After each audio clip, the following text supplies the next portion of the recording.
Chris, before we get started here, your father's wearing a chef's hat. Mike Ryan has a cigarette. Will you stop, please, Zaz? Like, we're on air, and everyone can hear your sniffles. Turn my mic off. On my microphone, everyone can hear your sniffles because you're sitting here. Turn my mic down. Yeah. Too sensitive. Turn my mic down. Thank God for Zaz. Now, usually you make fun of me breathing too heavily. Thank God he's sniffling. Oh, well, he's snorting. I will. I don't want to tell the story about Freddie Gonzalez when I met him. He introduced me to the Snot Rocket, third base coach in Erie, Pennsylvania. He's the third base coach in their minor league system. And I look at a guy on third base, and he holds his hand up to his first nostril and blows out something out his other nostril. That's what Zaz was just doing. I could hear him. That's the best. Nothing resets your system quite like a snot Put rocket. it on the poll. Is the Snot Rocket the best to reset your system? But I just want to ask you, Chris Cody, the last couple of days we've been having a lot of technical difficulties. Do you know the buttons work today? Can I start testing the buttons, please? Shockiller! They work. Okay. That's kind of loud, though, right? Standard. Dan's pressing other ones and nothing's happening, so it seems like one works. Yes, this could be Dan's headphones being too loud. No, one of them works. Chris Whittingham is a fancy lad. All right, the buttons work. Then this one is intentional, and I want you guys to look right now with delight at the chef hat's face here in the studio. Can't see anything. No, you guys, not the audience. You guys. Happy birthday to him. I don't care. Good luck. Thank you, Stephen A. Happy birthday to Greg Happy Cody. birthday, He's Dad. never Oh, told thank us you. his age. He always hides Thank his you. age. Which birthday is this for you? Well, I'll give you a hint. A year ago, I rented a yacht to celebrate my 70th birthday. So you need to do the math on this one. Good clue. Yeah, thank you. Called it the retirement home yacht. Are they still happy? Remember the inside of that thing, Dan? At this age? Yeah, it was a little musty. It was weird. Oh, It- thank Really you. sad. We can talk about it now. We the can talk- inside, the outside, and the deck with the music, very nice. The inside where you ate, It was, sad. no, it was a sad yacht. It was. Sad yacht. It was. Dad, Really? admit it. The inside. No, I thought it was fine. The bag was there, right? Oh, yeah, Gary the Bag. Hell yeah. Yeah. He was loving it, man. He was reveling. What's he up to today? Yeah, you guys still keeping in touch Yeah, this he year? texted you this morning or what? Sought, sad yacht. No, it was a nice yacht. I'd rent it again.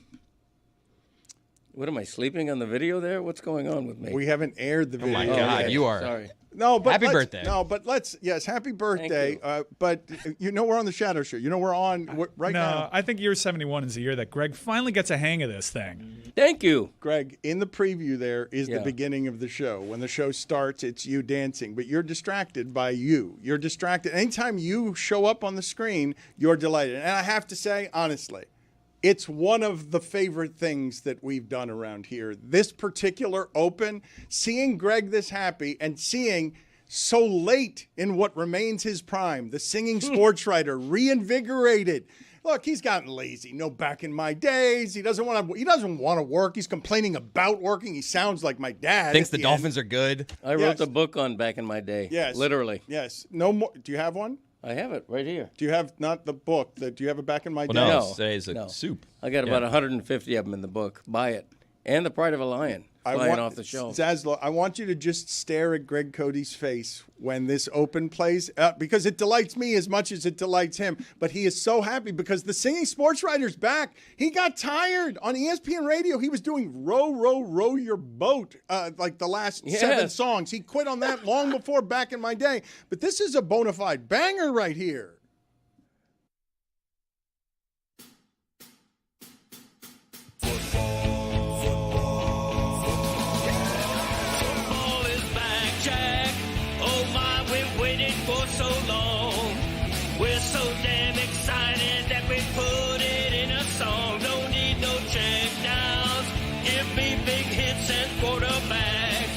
Your fantasy team from falling off the track.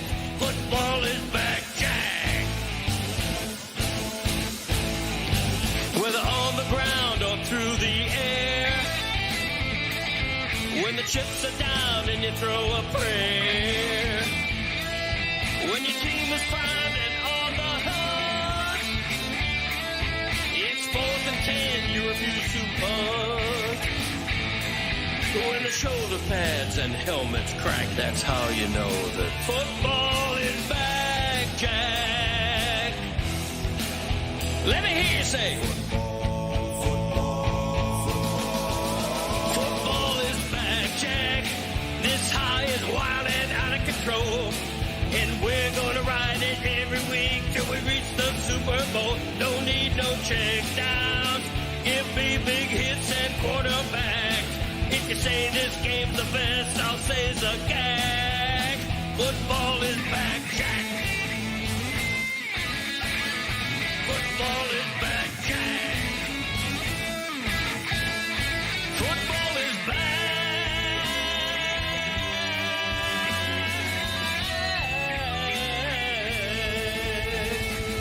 Football is back, Jack. We have got a local hour that's going to have both kinds of football in it. And Greg Cody is here. Why are you guys laughing? Because he's The breathing again. he's It's his breathing birthday. I'm going to be heavy. nice today. Yes, you're going to be nice. And we've got the gift of Greg Cody. We're now in our 21st year. The gift of Greg Cody on this show over those years should turn today into a party, and it's a party hosted by Wild Billy, because we don't want to be on the sad yacht anymore. Chris, it can finally be said that your dad's 70th birthday, a lovely boat, a lovely gesture, a Lovely yacht, cruise. a yacht is a wonderful, wonderful thing, but the cafeteria and commissary area felt like it was a bit less luxurious than one would imagine of whatever they paid for that. Zagak. What are you guys hoping for? Like cocaine and hookers, like at a 70th birthday party? Like it's a boat. Seriously. With, 70-year-olds. Thank you, Billy. Exactly. Greg Cody is a great It's a cook. gack. How did you feel about the food that night? I thought it was, I'm never there for the food. I thought it He's was there for the booze. I thought it was good. I didn't think it was, 5-star Michelin, but I thought it was good. I mean, I don't know anything about this. I wasn't invited. Yeah, that's true. Yeah, I know it's true. I just said it. You just missed the list. We had to cut it off somewhere. I'm the shit stirrer. I'm the shit stirrer. I did that, right? Of the one time it happens naturally. I did that. The You did one bring time. it up, yeah. Laughs right in my The face. first time it's ever happened naturally, and Dan's like, aha!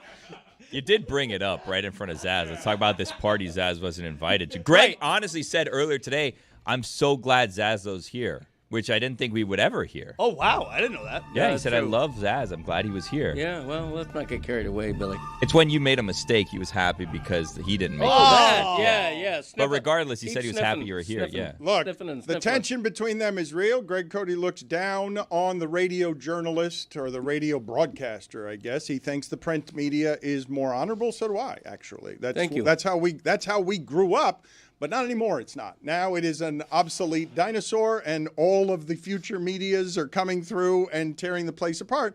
And Zaz is the one who's the star at ESPN, who has suites on the road, who flies first class because he's a rising... You know about that first class, Greg? Yeah, I've heard about that. Yeah, you were incredibly surprised by the accoutrements of first class. That's which right. I found funny, but that's okay. Well, I'm not this bougie sports writer apparently. Okay. I don't get those perks all the time. All right. Well, I don't get the perks because I'm a sports writer. Well, and also, let's make something clear here, all right? Between the two of us, you're a print guy, I'm a radio guy. Yeah. Between the two of us, you tried to get into my business. I never tried to get into your business. Yeah, because you couldn't have.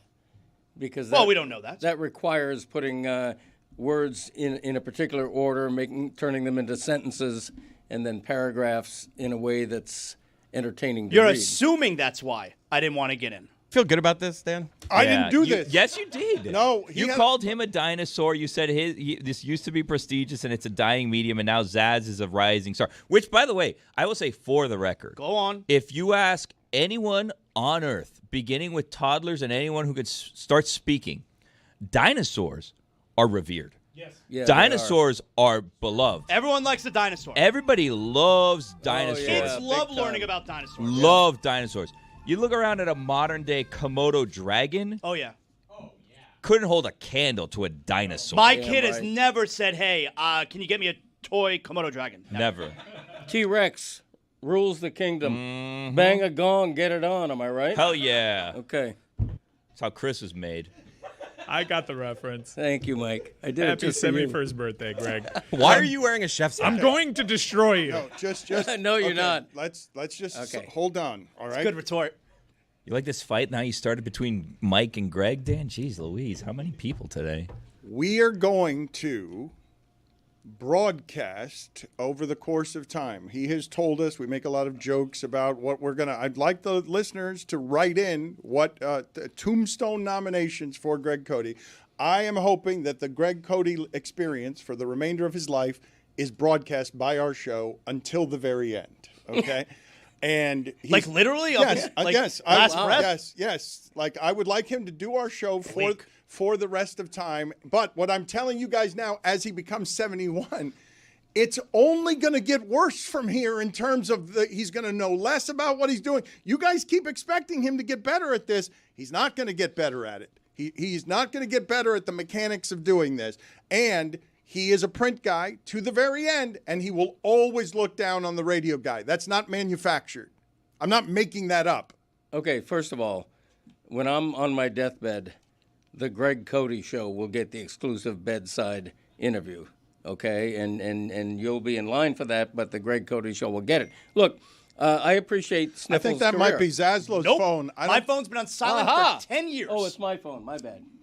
Okay. Someone did that to him because That's a fine. Yeah. I was talking to him in the kitchen earlier, and that thing was buzzing. Someone must have turned that on. I bet I'm going to check right now. Look to see someone find the security tape because I saw Christopher in there earlier. I suspect someone set him up. Okay, it was not Christopher. Damn it. Oh. It was Yeti saying great T-Rex. Excellent T-Rex reference. Yeah, reference Bang from it up. 1971. Damn Bring right. it on. Get That's it a good on. one, yeah. Yeti. I would Mark also Bolan. say, in Greg's defense, Greg didn't become a radio guy. Greg became a podcaster Hello. long ago. He has had the Greg Cody Show with Greg Cody for years now. Yes, 5 if years. anything, Anyone can start a podcast. excuse me, if anything, Zaslow was a radio guy who crawled over to the podcast world, which was Greg's domain long before Zaslow's domain. Right. Radio is different from podcasting. Podcast, great. I do a podcast, all right? But there is a prestige to doing radio. Is there? It's live. Okay. It's live. Yeah. Greg, you can't tell me that you're recording your podcast sometimes and you're like, wow, I didn't like that. That didn't sound good. Let's do it over. Guess where there are no do-overs? Radio. That's where I honed my craft. We're literally live right now. I understand. Do you? No, I don't think I you don't do. think he does, This Greg. is not a podcast. I don't think he you do. gets it. Greg No, schooled you. it gets put into a podcast. Yeah, but this is live. I understand. I don't think you do. This is not. Do you think you're on radio? no, this is not radio. he's Do you think you're on? looking at you guys This is on saying, YouTube. you guys think you're doing a podcast? He's doing radio. He's been doing radio since the moment he stepped foot in here. Yeah, I'm born for live. What station are we on right now? AM, FM? What? Well, I This is don't a know that- YouTube. Yeah, you don't know anything. Where are You we don't going? jack shit. Are we going Jack. left to right on your radio? I know lots of things. I'm not certain. Go on, Greg. I'm the King. shit stirrer. Anyway, I'll get to the Dolphins, and I want to get to Ray Hudson because Greg Cody, 50 years of experience in this market, he can actually bring the proper history to what happened in soccer yesterday, where a legend stepped down, and we talked about it for a second, but it's bigger than any of the stories we're talking about today. USF against Miami, super interesting. Dolphins, super interesting. Shula Bowl.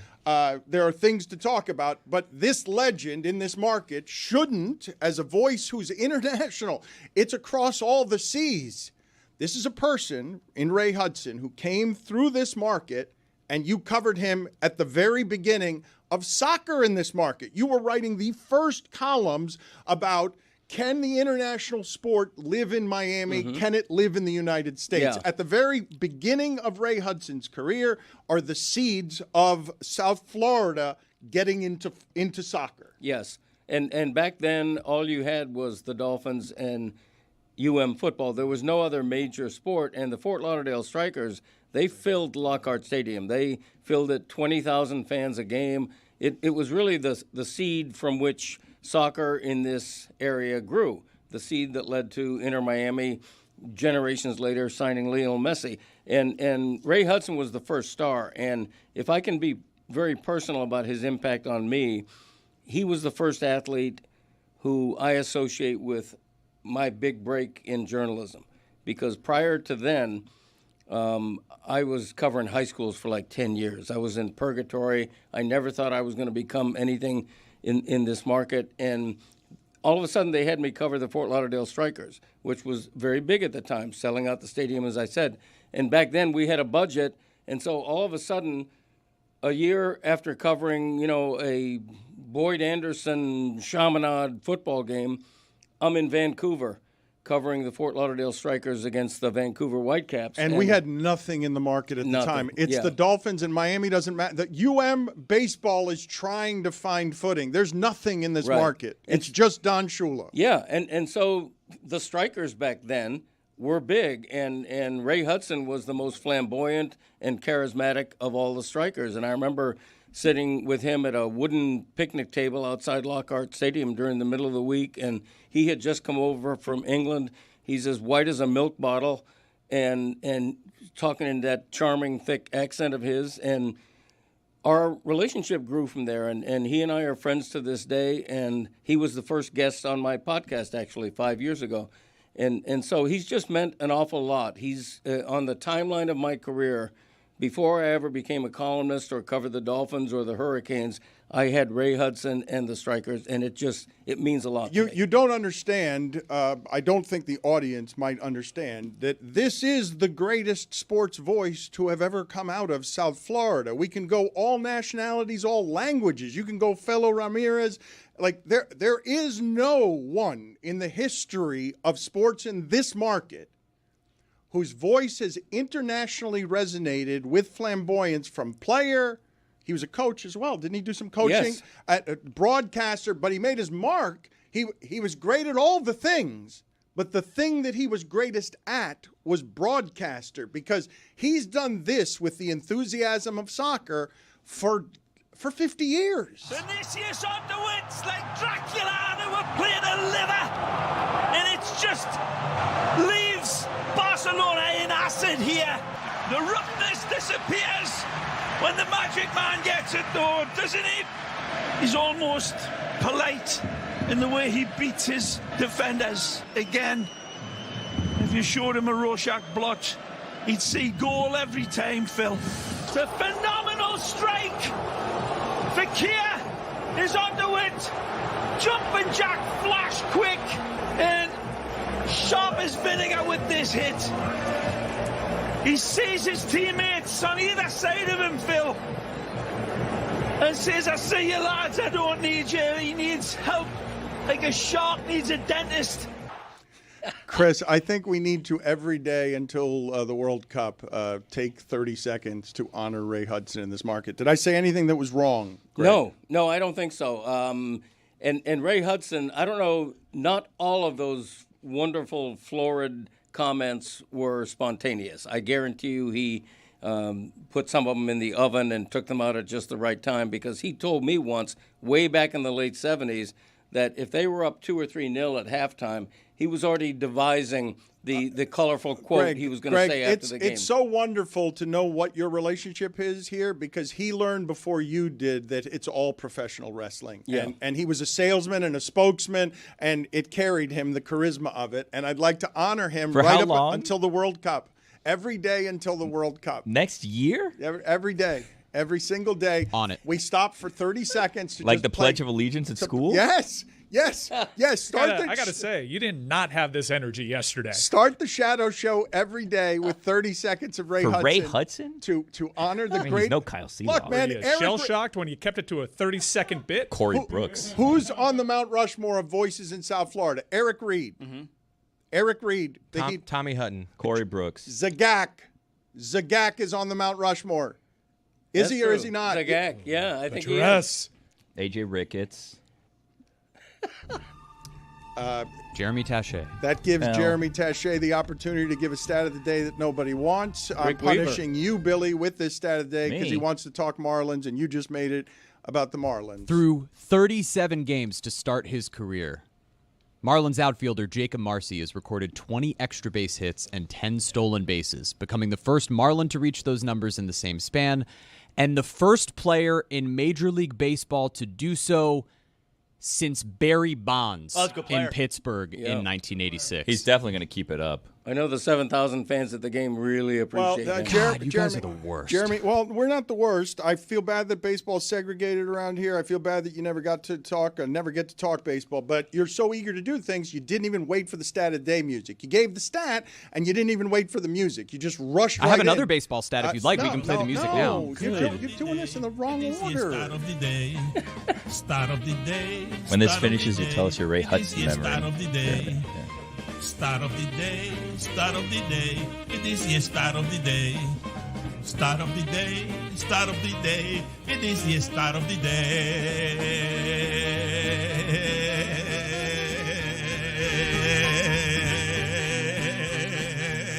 I will get to the... I first met Ray Hudson at WSVN when I was working as an associate producer. He came in for Sports Extra, and it was just a joy to be around him. Just like a kind man who brought a really special energy to the room. That accent was obviously infectious, and it was really special working alongside him and Steve Shapiro, Mike DiPasquale on that Sports Extra. You know, working behind the scenes, it was a really, really good time, and Drew I really Rosenhaus. enjoy. Yeah, Drew Rosenhaus in there almost every Sunday. It was great. Thank you, Ray. Did you not see that I was trying to talk there, Jeremy? Turn this music. It's Soup nice. Nazi. I like that music. Turn the music off. Thank you. Did you not hear, Jeremy, that I was trying to talk there? That I was going to make a point there? I did. You disrespected the Major penalty, 5 minutes, swooning comedy.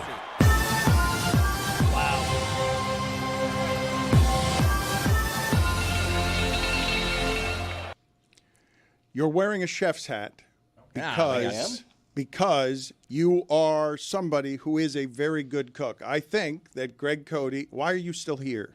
Why are you still here? Doing my job, making a mark. No. Stop doing your job and get the hell out. Thank you. The chef's hat that he is wearing, he is, I believe, the best cook among us. I think Roy might have some sort of objection. I think Roy would take offense. But he's a really good cook. However, around here, he's 0-3 in cook-offs. He's lost all 3 that he's done. And now Mike, who I didn't know could cook, has challenged him today in a soup-off. How are we doing this, Mike? We have a stove upstairs here at the beautiful Elser. You look like you work at the Bear. Look at him. He does. I didn't know Mike was a chef. Yes, chef. I take great pride in it. I just don't advertise it. I'm not like Greg Cody, where I make it seem like I'm greater than I am and then fall well below expectations anytime someone decides to take him to task. Okay, Roy Bellamy deservedly beat me in the turkey off. But it sounds like everyone's beat you. Well, Le Batard beat me in popcorn, which was a disgrace. Le Batard's popcorn was so over-seasoned with tagine. It was Whoa, don't give it away. It was almost inedible. But it won. So how bad was yours? Mine was. It was. Well, good. he's the boss, Mine was so. good. But the third event, I don't remember. What was Yeah, the third I think there one? might have just been 2. No, the pumpkin. You lost. It wasn't cooking, but you've had 3 challenges, Carve-off. and you had a The carve carve-off. off The with the carb, pumpkin. that's another one. Jessica beat me on that and should not have. Excuse for everything. I carved. You're 0-3. I carved by hand, and Yeah. she had a put machine. She had a machine. She didn't have a machine? She used a paper thing. Mold. Yeah, Whatever you call it. she had a mold and she had like an electronic Yes. a Yeah, knife. it It was was a whole fraudulent. Yeah, it was Fraudulent. For hockey Like the fans build out up there. there. PEDs. And This I did a beautiful pumpkin that Yeah. included a ghoulish face with a prop, a knife in Yeah. the pumpkin head. It should have won. Waste So not, 0-3. want not. So have you 0-3. thought about what the excuse will be this time? I have no excuse because I'm going to win. Well, what are you making? You're 0-3. You're 0-3 in competitions Brendamore around here. over here. But today's his birthday. Yeah, no, you stack the deck. Brindamore had a birthday. You stack the deck against me. This is certainly a road game, but I feel good. I mean, Greg, he decided to go for lentil. Now, Sausage and lentil with a little bit of kale. I've had that. It's good when Yeah. he's. all right, well, so did people on the Oregon Trail. This is a campfire soup. Okay. All right, he's here for the hearty. I'm here for the party. It's not as foofy. What is yours called? You have like names in the title of your soup that I don't even recognize. It's pretty complicated. Yeah. It's for a refined palate. We got Sure it curry, is. we got ginger, we got chicken, we got faro. But all in all, we're just gonna go ahead and call this soup Thai food. Hell yeah. Yeah. Oh, I love Thai soup. Thai food. Do you have coconut Hell milk? yeah. Do you have coconut milk in there? There's 'Cause coconut he's milk gonna in beat it. you. He's No, gonna beat you. I already have a negative critique of Mike's acumen in the kitchen. You guys have both been divas this morning. If can I be may honest. say it, a coconut Thai chicken soup demands that the bell red pepper be cut into strips. And I saw him over there chopping into a fine dice. Hey, old man, the red worry bell. about your own Unheard soup. of. Yeah? Worry Unheard about your of. own soup. I don't have I'll to worry. about mine. Okay, go okay? ahead. All right, that's All right? a You're already... it's what? a faux pas. Okay, really? Yeah, Well, we'll yeah, see. it is. I think I'm going to dominate you in Do this you? one. Okay. Yes. In fact, I know it. Okay, I saw the any- color of yours. It looks like poop. Any Thai restaurant in America You got would that poop laugh soup? at a fine diced red bell pepper. What's your soup? You gotta cut it in strips. My soup is sausage and lentil with kale and other stuff, and it's super flavored. Were you not Oh, my listening to your gosh. father before? No, he wasn't. Okay. But it's worth repeating, quite frankly. is. Kale's for color, and Yeah. trust me, it needed it. And by the way, this a chef hat is supposed to be a souffle. It's supposed to stand up regally, and these headphones are really raining on the parade of my chef hat. But otherwise, it's amazing I was able to get a chef hat with the Greg Cody Show logo on it, which I didn't even know they made. But that's a good podcast. That one. Yeah. Yeah, I don't know who does it. We have Adnan Verk on the latest episode talking about his new book, and we do a Dolphins autopsy. It's a great episode. Greg God. doesn't know movies. You are petering. I was just hoping you guys would lay out the entire time to see how long he talked, like just bored about his own podcast. No, I don't Just- want to dominate. I don't want to talk That's too not much the word about I my would use. podcast. It's not. You wouldn't have called what he just did there dominating, where he petered out. Yeah, we got Adnan Verk. Yeah. You know, that was not dominating. It was you petering out because you haven't gotten to plug your Yeah. podcast in the last couple of days. Yeah, thank you for that, by And the way. and I'll just tell everyone, it's 71 today. It's only going to get worse from here. There's going to be more petering out, more distraction, more slurping on the cup, more frustrating Yeah. of the sun. That's what it's going to be. You love the phrase petering out. It's one of your go-tos. I didn't accuse you of it. I'm the shit stirrer. Mike accused you of it. I know. The show loves that phrase. The okay. Dolphins are playing a game this weekend, and I'm trying to think, okay? Dave Wanstead, first half, when he can't decide between Fiedler and Feely. I'm trying to think of a season that felt like this right away. I'm trying to remember Cam Cameron's 1-15 season, and if the first game felt like the following. The Miami Dolphins this weekend play in a game that is only interesting to South Florida because they're like, does the whole thing just fall apart right here? Was last week real? They might get some sort of NFL illusion because, and think about what I'm about to say here, the New England Patriots, the first week of the season, deserve to also be laughed at from sea to shining sea, but no one is doing that to the Patriots, who played one of the worst football games played this weekend. The Patriots played one, Carolina played one, the Giants played one. The Patriots are the only one of those to do it at home. Against Geno Smith and the Raiders, the Patriots have their fan base saying, oh no, maybe Drake May's not the answer. Oh no, maybe Vrabel's not the answer. 1 week at home and you lose to the Raiders. That's balm for the Dolphins. But I'm presently talking about a game with this group of people who have covered this sport and this team all their lives. And I can't remember something that felt quite like this early in the season. And I'm looking at all of it. After Marino retired at 62-7, Jimmy Johnson leaves. I'm having a hard time remembering a season feeling like this 7 days in. I think both extremes can be legitimate. I think there's no excuse for the way they played. They had an entire offseason not to come out like that. By far the worst performance in the NFL in week one. I think this is also true. It's a gross over-exaggeration and knee-jerk to say, they're done. They're done.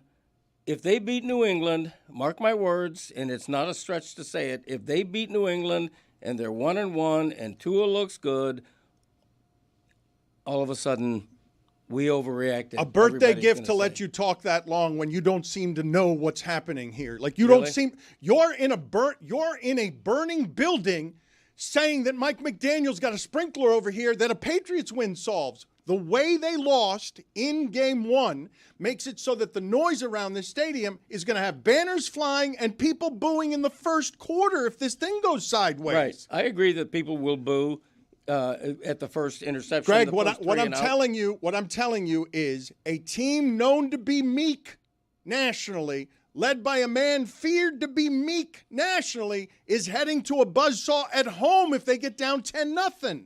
I'm surprised that you do believe that if the Dolphins beat the Patriots this weekend, that all of a sudden, hey, they're 1-1 and maybe we all overreacted. I mean, everything Dan just said about the Patriots in week number 1 rings true. Like, sure. So you're essentially saying that if the Dolphins beat at home, if the Dolphins beat an equally terrible team who had a terrible performance from week number 1, all of a sudden we're going to feel better about them and maybe week 1 was an overreaction. Like, I disagree. Okay, what I'm saying is the overreaction to them losing week 1 is A, why a lot of people hate the media, and B, why a lot of people think that fans are idiots because of the overreaction. It's one game. I don't care how bad they look. Greg, the overreaction, though, look. It's not one game. Greg, Really? Greg. I thought it was one game.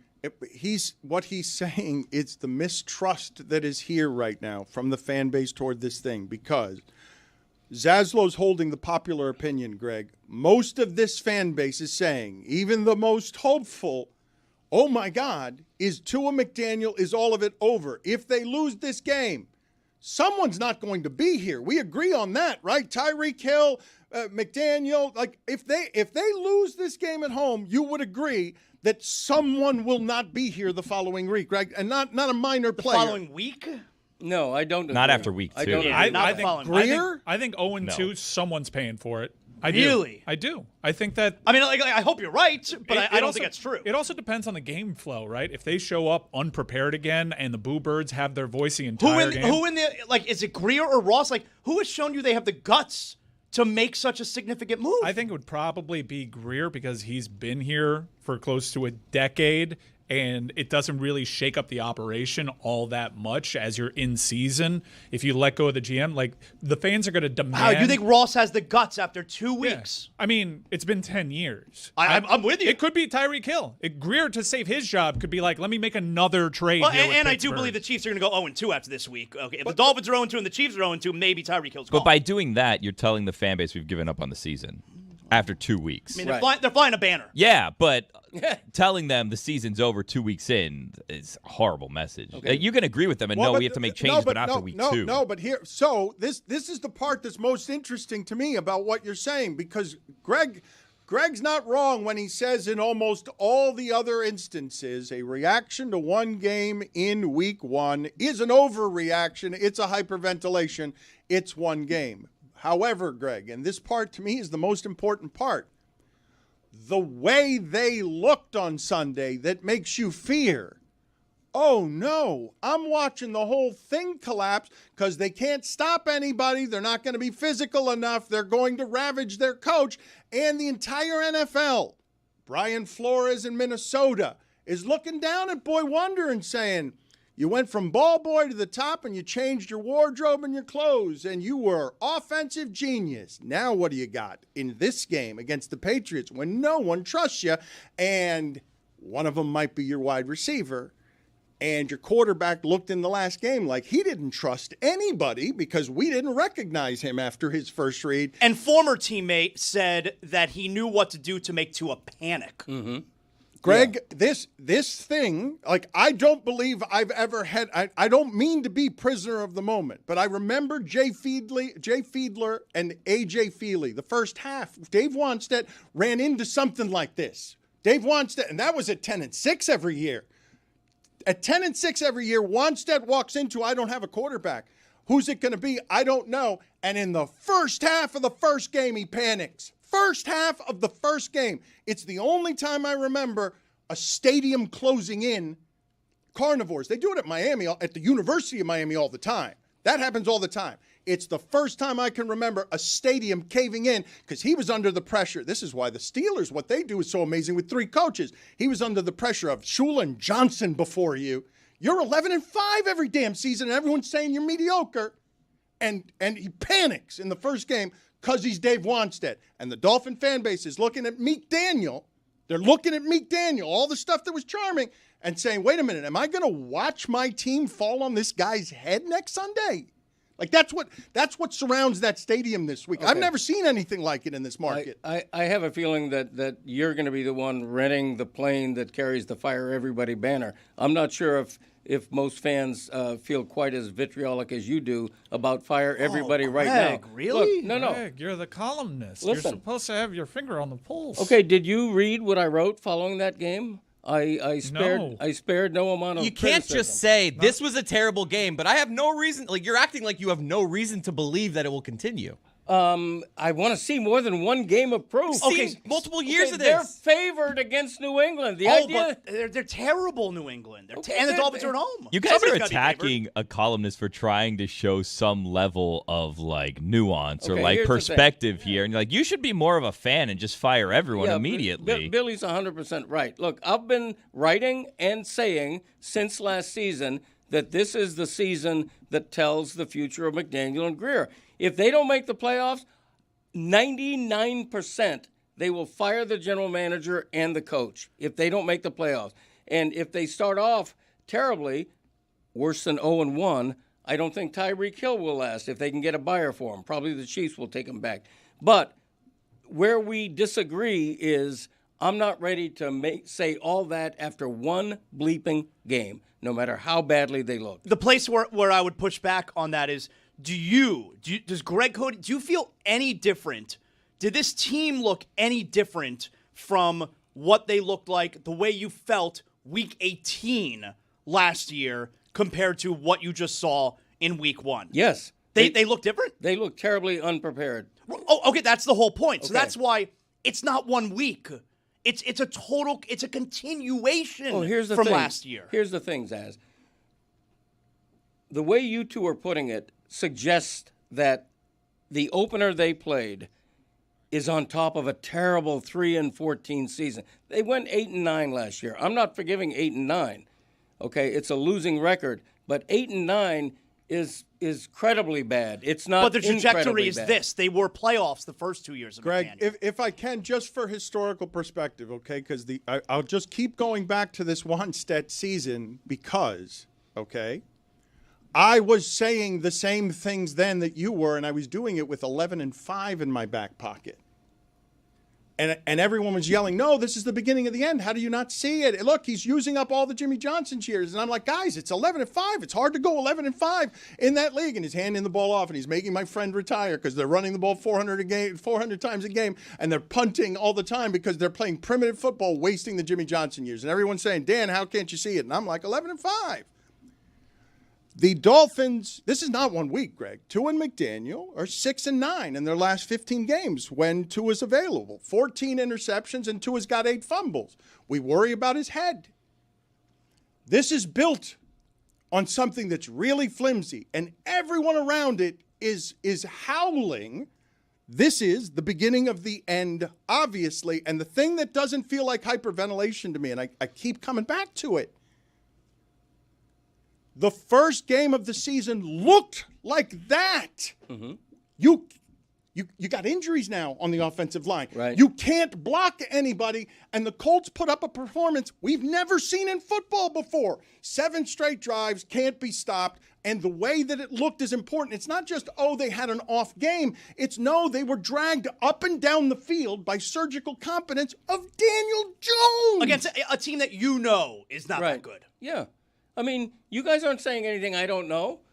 You guys aren't saying anything. But who watched that Greg, game. But, Greg, it looked like that's what they are. What I'm saying is no other team in week 1, like Carolina could think they're bad, Giants and the Patriots, but no other team was on the field with its fans watching saying, oh, my God, the way that this is going, they don't have any chance in this game. Do they have any chance in any game? Okay. If you think the Dolphins are going to be the worst team in the league, I'll bet you $100 and give you odds. It's not going to happen, okay? What kind of odds are we talking about The Dolphins are not as bad as they looked in the opener. They could not have looked worse. I agree with you.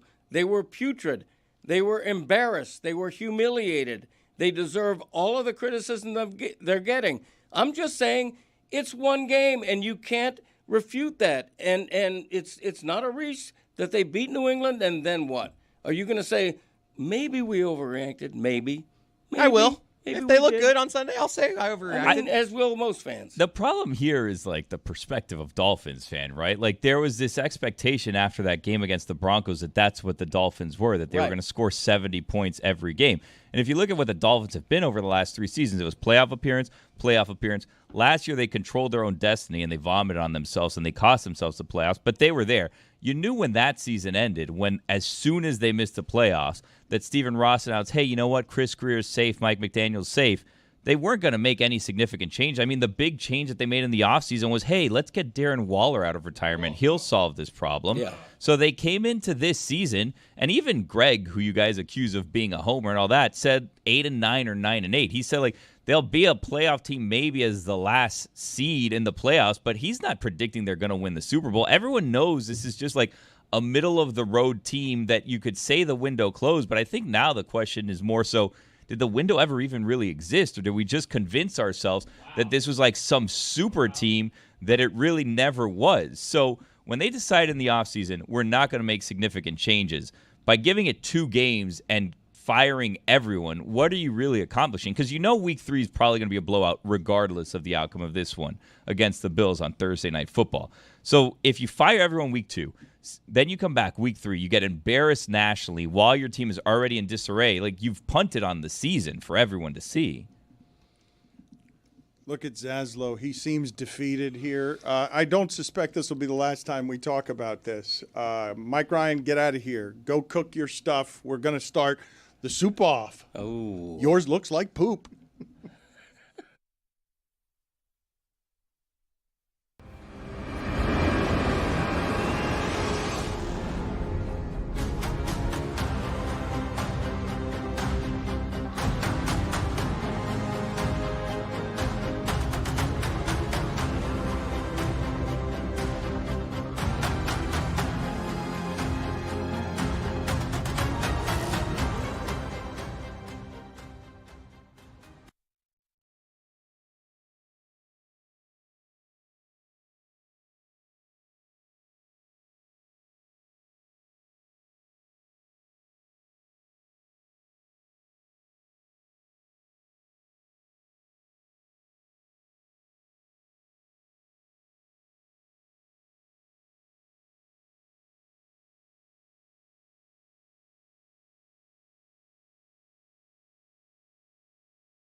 The game has changed.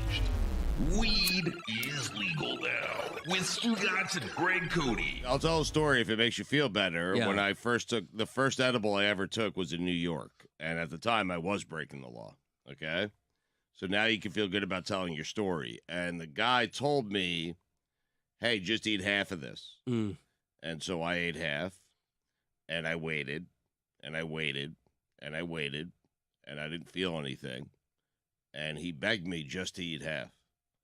And he did say on the front end it might take a while. But I was impatient.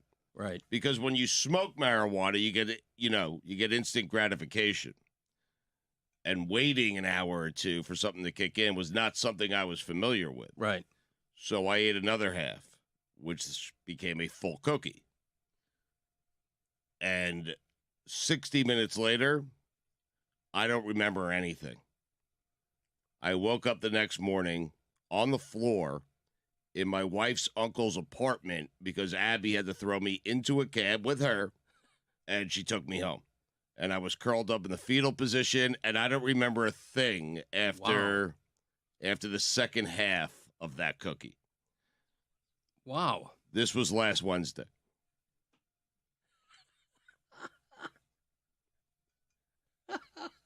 So, with that being said, feel free to share your story of you having 4 cookies in Colorado. Yeah, I wolfed them down. It was 3 or 4. I didn't know 3 how. or 4? Yeah, You don't ask? Down.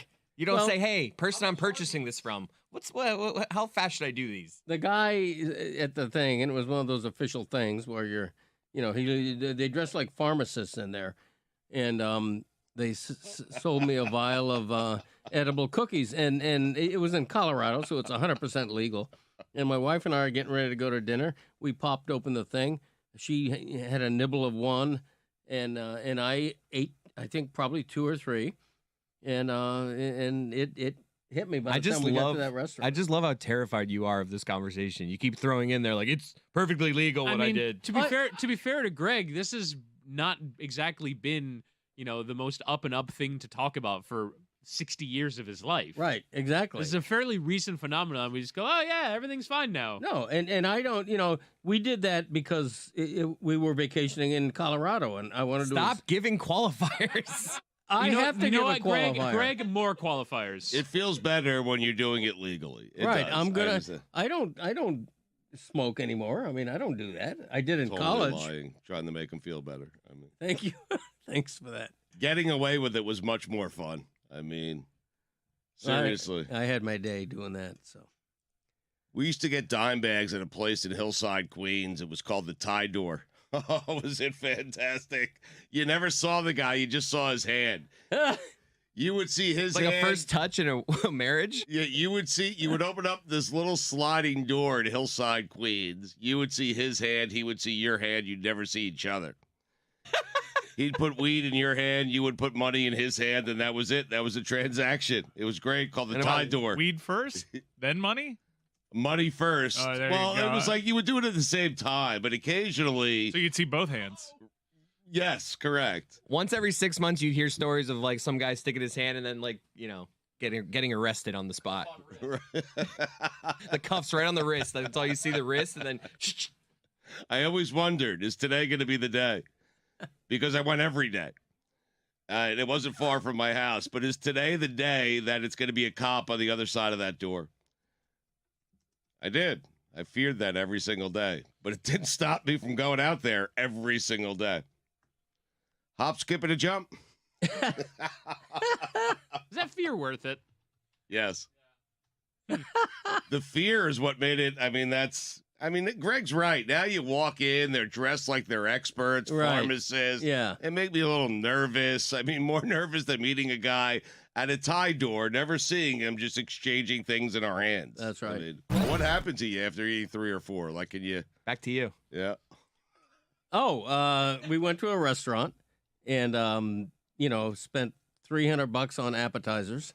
And hell yeah. And I remember, I'm not a fast talker. If anything, I'm a slow, deliberate talker who says a lot of ums and ahs. Right.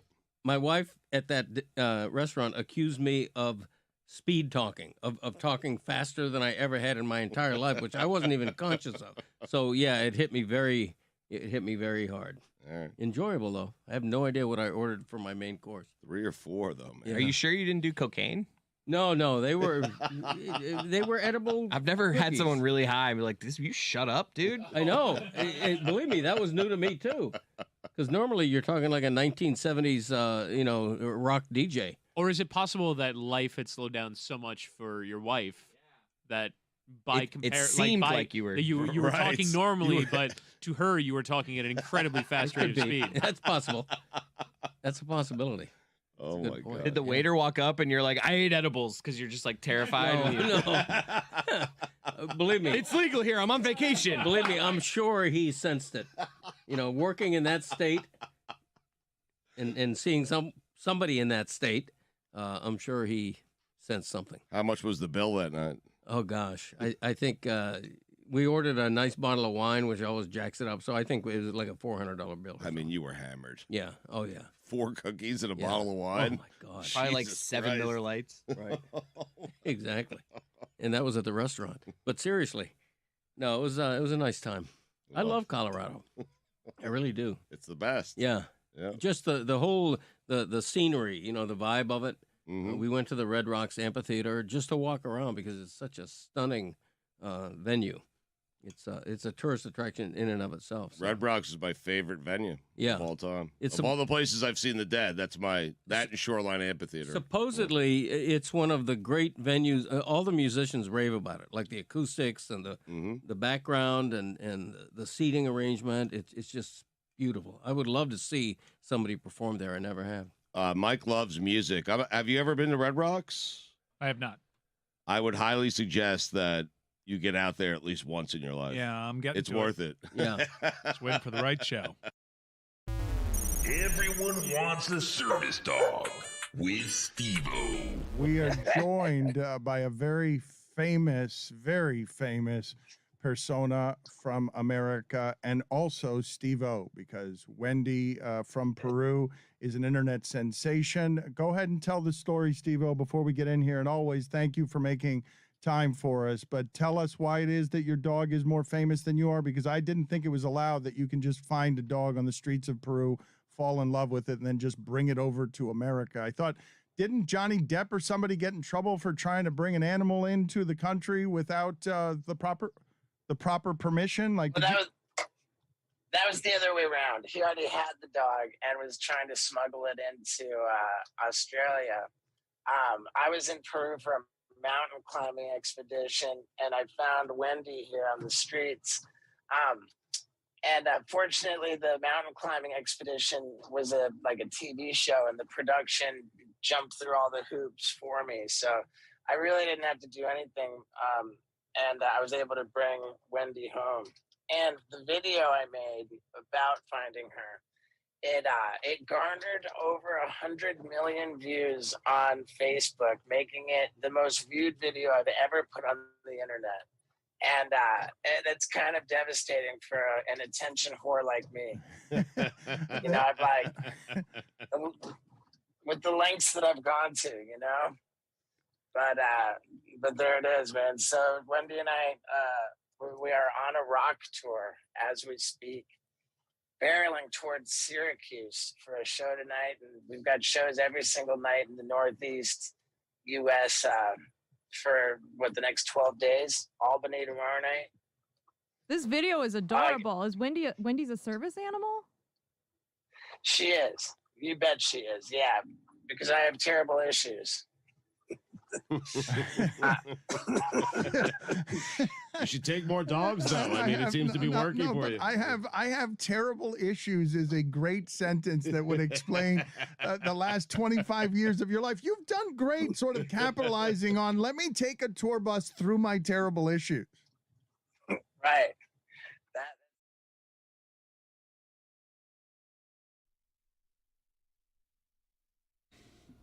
This episode of the Dan Le Batard Show with Stugotz is presented by DraftKings. DraftKings, the crown is yours. Mike Ryan is in position. Greg Cody is indignant that he's never won one of these. Greg Cody is also very confident about being able to beat Mike Ryan in the soup off. Mike Ryan, and I should say this more often than I do, the Elser has been a really spectacular sponsor and partner on everything we do here. And Mike Ryan is presently in one of their rooms, which has a kitchen. This place is always sold out with people coming from all over the world because they want to live, see the views off the bay. And right now, Jeremy Taché is in the kitchen with Mike. But Billy, why are you making faces? Well, I mean, we're having a competition, and it seems as though one competitor may have an advantage, at least in terms of time, because I see the other competitor still sitting here. So I don't know if the fix is in or what's going on here, but one person seems to be cooking while the other one seems to be here, which would appear to the untrained eye as a disadvantage to one. Well, Billy, indignant on behalf of Greg Cody. How is it a disadvantage for Greg? I mean, have you ever watched a cooking show, a baking show? Do they say, you know what, contestant number 2, you go sit over here in the corner for a second while we give someone else a head start? Yeah. Have you watched a race? Have you heard of the Olympics? You know Does what? someone get a head start in the Olympics? No. I've never watched a cooking show because I don't care about cooking shows. Do you But eat? How do you I live? will tell you. Sustenance? Ever heard of it? Common sense would tell me that Greg is sitting here and he gets Mm-hmm. to watch what Mike is doing or not Okay. doing, and that's an advantage for Greg. Let me ask you something. You like hockey when the Panthers are good, right? What does that have to do with cooking? I'm just, you have a simple mind, so I'm trying to explain it in terms you understand. Go on. You like hockey when the Panthers are good. Have you ever seen a hockey game where the Panthers are still on the bench and they give the puck to the other team and they say, you go and you play around with it a little bit first? Okay, you know and hockey then you has say, a clock, you know what? right? This is actually a great advantage for the Panthers because they get to see what the Devils are doing. You know today. hockey has a clock, right? Yeah, so does Is cooking. there a clock in the soup competition we're You know doing? how you cook? It has a stove has a clock. Show me the clock. You put something in. I'll You see the say clock. 400 degrees, 25 minutes. How are you alive? Let me know where the clock is. Billy ain't wrong. Thank you, Greg. Billy ain't wrong. Thank you, Mike Greg. has an appreciable head start here, but you know what? My confidence is supreme, like Diana Ross. My confidence is supreme. So I'm not worried about it, but Billy ain't wrong. Okay, but what Billy has done here is now, as if I haven't lost enough manpower fix here, is in. he sent you out of the room when I still have to do, as Zaslow pointed out to all involved, hey, this is live. We do not a whole lot of people do this kind of stuff or try this stuff live. That's right. Because there are dangers in doing it live. But go ahead, Greg, I don't need you anymore. I did want to have a Dolphin discussion with you that I think is the last remaining one that is interesting, that takes this all one notch further.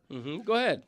Well, Billy has been making fun of me, okay, because, and he's been making fun of me for now years about this, because the Tua thing with the head stuff is so unprecedented.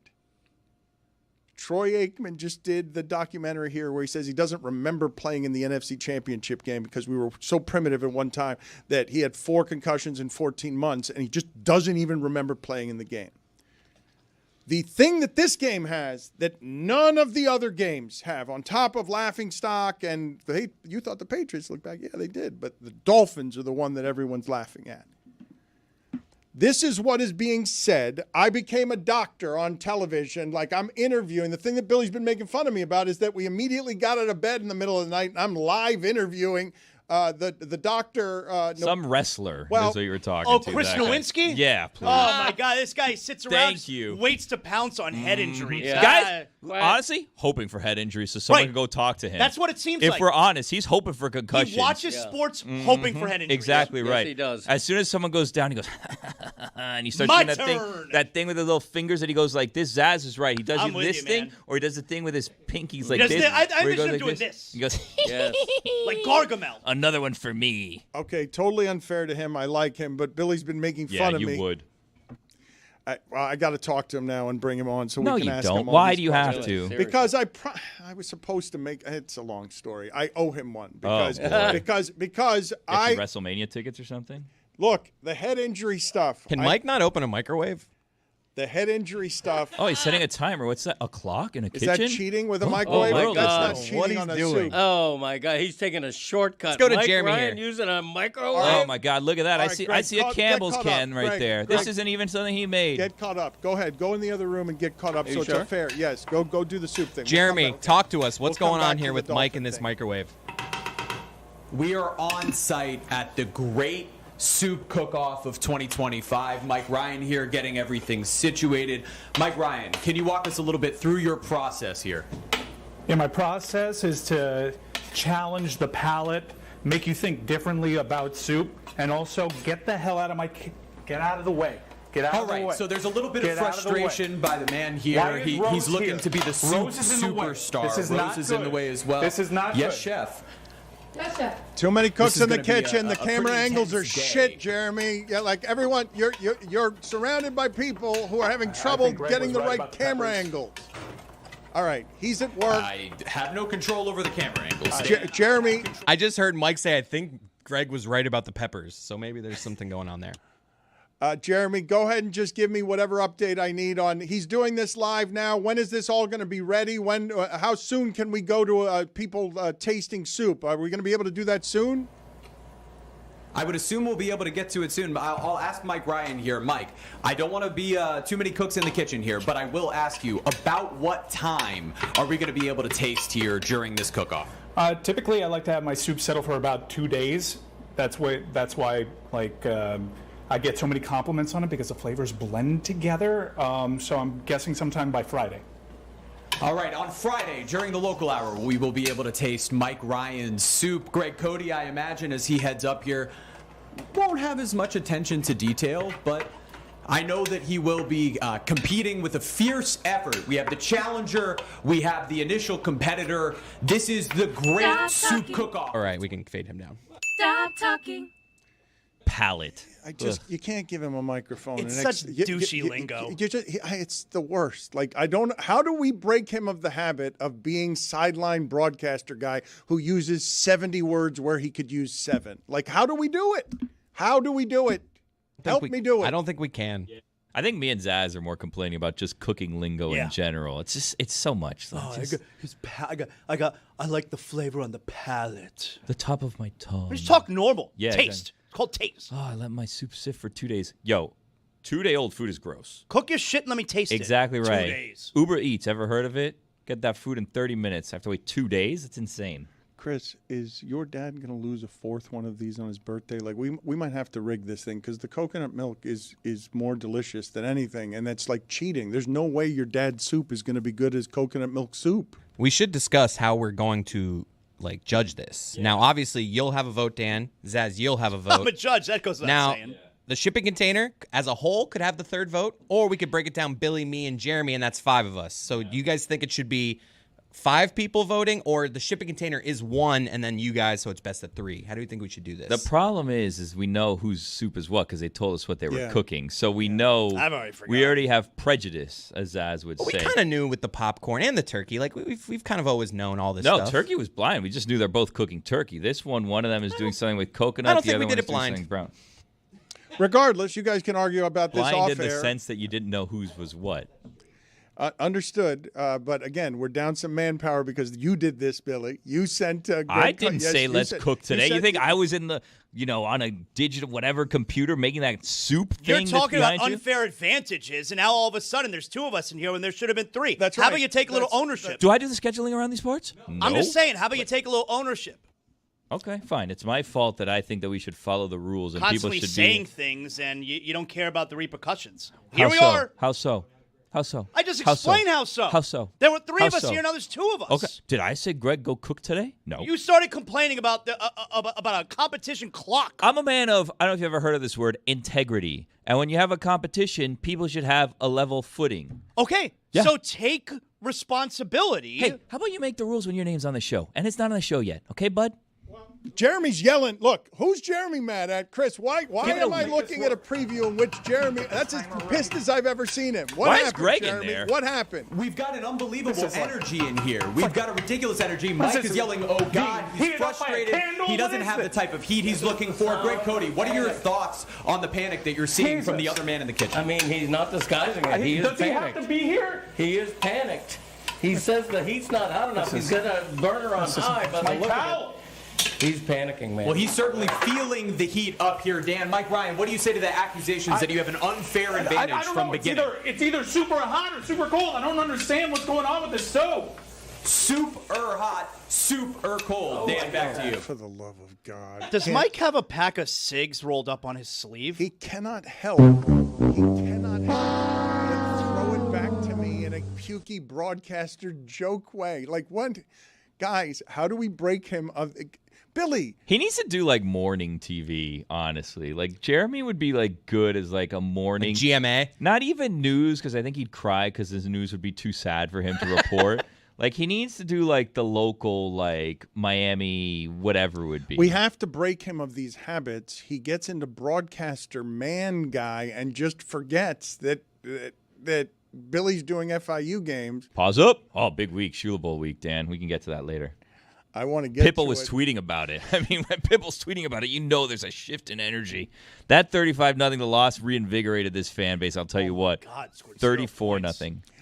We will go back to the Elser kitchen in a second, but the point that I was trying Why to... is Greg in the same kitchen as Mike? That does not seem like the way cooking competitions go, because there's only one stove in there. Like, he should get to I was trying to argue on his behalf and get him some more time. He should get to cooking. He seems to be wasting time. Imagine that. It's like almost like we planned it out, where Mike would go first, then we would send my dad up there, and then the bowl soups would be ready, and then we would try. And then guess what happened? Guess Yeah. why? What happened? What happened? He's right behind you. Billy happened. Guess how competitions work? They cook at the same time. One goes to one kitchen, the other goes to another kitchen. I don't understand. You guys don't understand cooking competitions?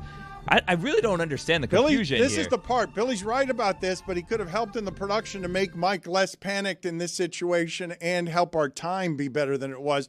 Can I just get back to real quick?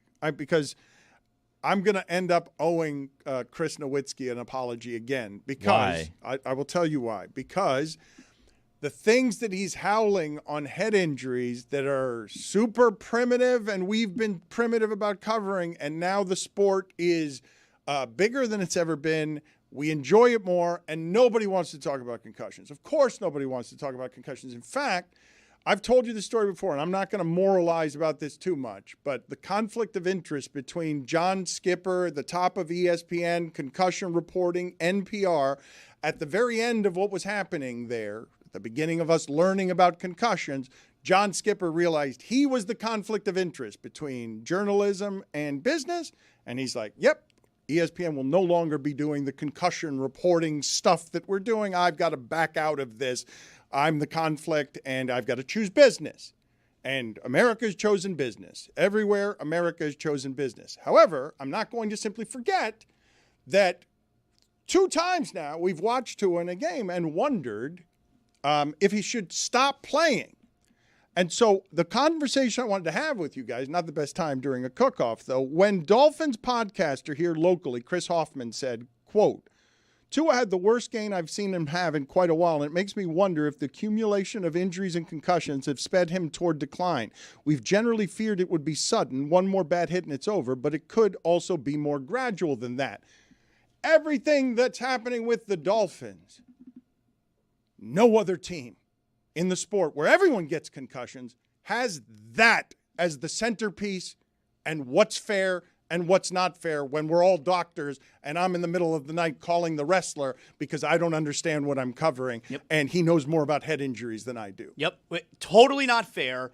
And with zero medical evidence from my vantage point, that right there is exactly what I think is going on with Tua. Again, no empirical data from me sitting on my couch, all right? But that right there is But exactly are we what all I'm talking doctors about. now? Like, guys, No, but it's also irresponsible of a doctor to be diagnosing someone that they haven't seen. Just saying, I think this is what's happening with no like viewing of their charts or actually seeing a person.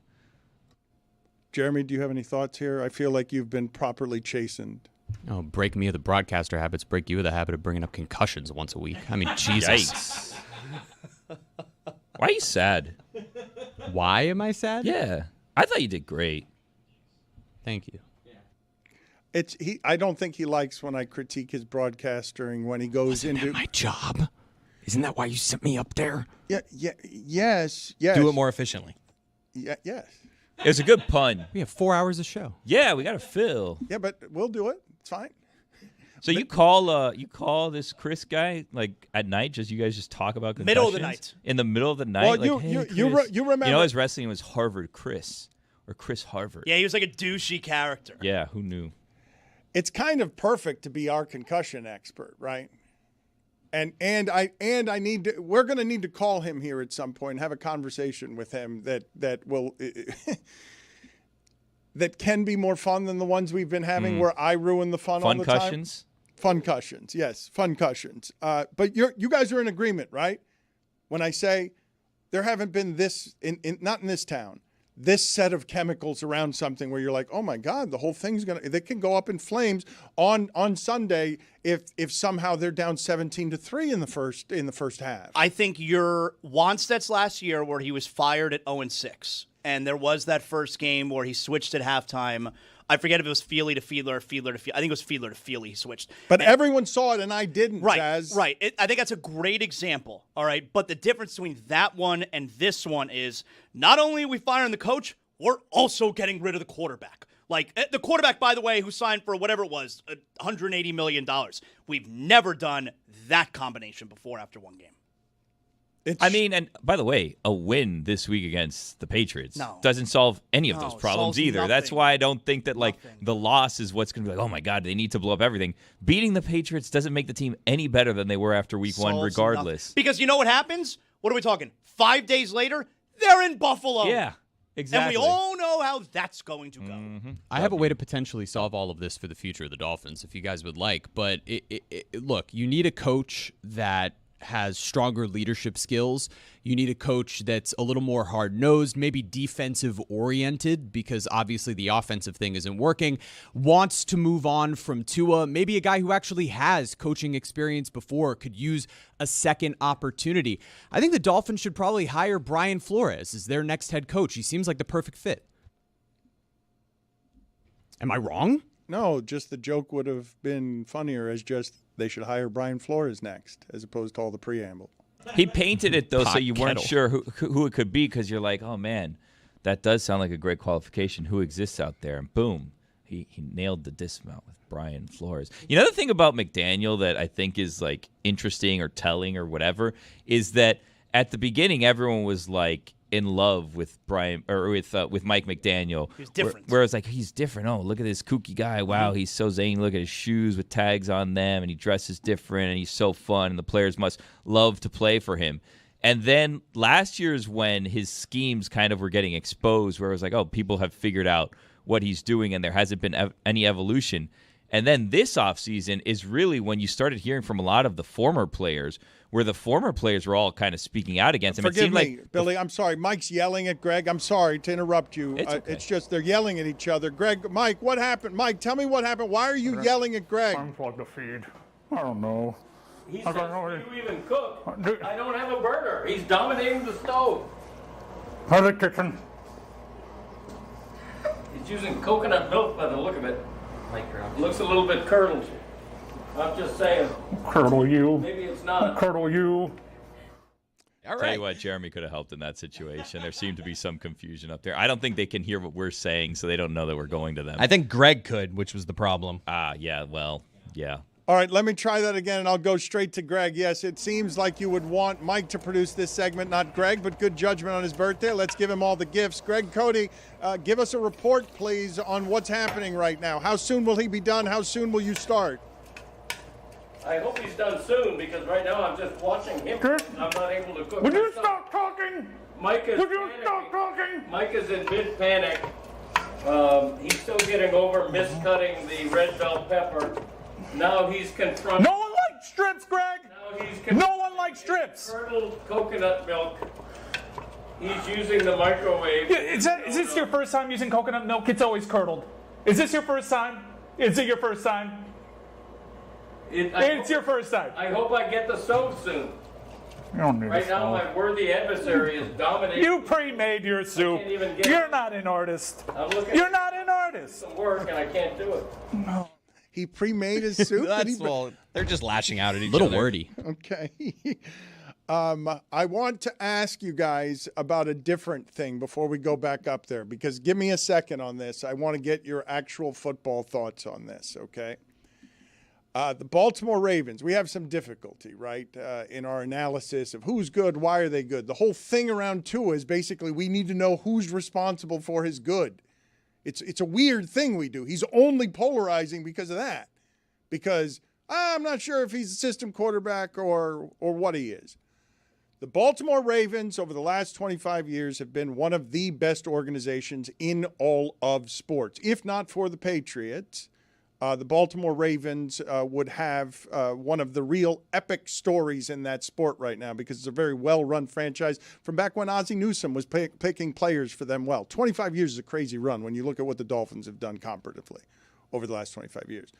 And everyone listening to this would say, with certainty, good football team for 5 years. I know that's a good football team. And then they have this affliction. More than any team in the sport, when they've got a 90% win probability at the end of the games. They blow some games you don't see any good teams blow or bad teams blow. They've blown them more than anyone else. I don't think that that's something that they are, but I'd have a hard time making an argument against it because it's happened 9 times to them and it's not happened 6 times to anyone else. Now, it's happened 9 times to them because they're good enough to get that far ahead in some of these games. But the next step I want to take with you guys on what the Ravens are, we all know that's a championship good team, right? And the only thing people question are some mental frailty about Lamar Jackson that I don't think is fair, but he is a lesser performer in the playoffs.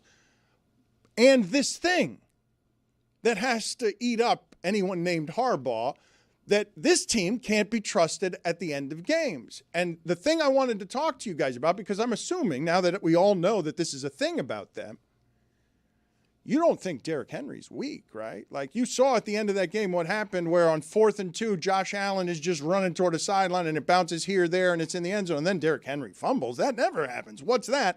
None of you listening to this think that Derrick Henry is a choker who's weak at the end of games, right? Right. So this thing that plagues the Ravens is not something that I've seen a great team ever get. Like the Bills might lose games and be a laughingstock because they get blown out in the biggest games, but none of you listening to this think that the Ravens are actually weak. You're not allowed to think that, but they've got an affliction here that whether it's real or a part of defining them or not is something unlike anyone else in the sport, and you'd be calling any other team that wasn't this good a choker.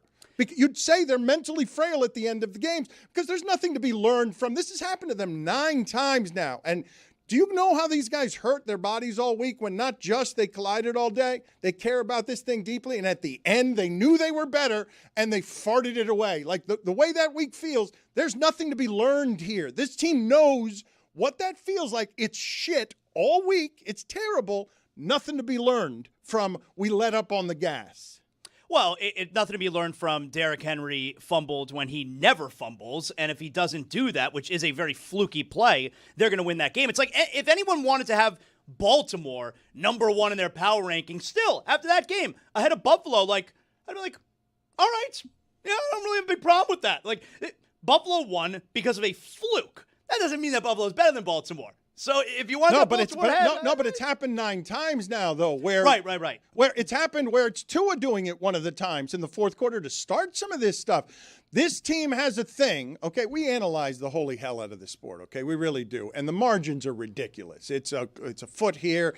Was that guy's elbow in? It's just nonsense. Okay, this team though is good. It's good the way the Eagles are good, and you all know it's good. There's no question about is it good. The only 2 flaws you can find are, do I want to question the quarterback at playoff time, because that's what I like to do, and what we now have, which is a sample size that's asinine, Zaz. Give me all the great teams you've known throughout the history of the sport that get up to these giant leads and then have 9 times a 90% win probability and the stain of, and that team also blows games at the end in a way that's super weird and doubles up how it happens to even the bad teams in the league. Lamar Jackson's awesome. The team is obviously really talented. I think over the course of a 60-minute game, when you have that combination of a great quarterback and a really talented team, you're going to win a lot of games. When the game is tight and you're also playing another good team and you get to late in the game, I think that's when, the little things get a little bit exacerbated. Like those little things being there's no room, there's no margin for error the way that there is margin for error over the course of a 60-minute game. And so when Lamar doesn't make big plays at the end of games, or if there's questionable play call as far as running the clock when it comes to Harbaugh, that's stuff that we're not noticing throughout the course of a game because you have the better team normally. If we're late in the game, it is exacerbated and it could wind up costing you the game. Does anyone listening to this believe that the Ravens are mentally frail?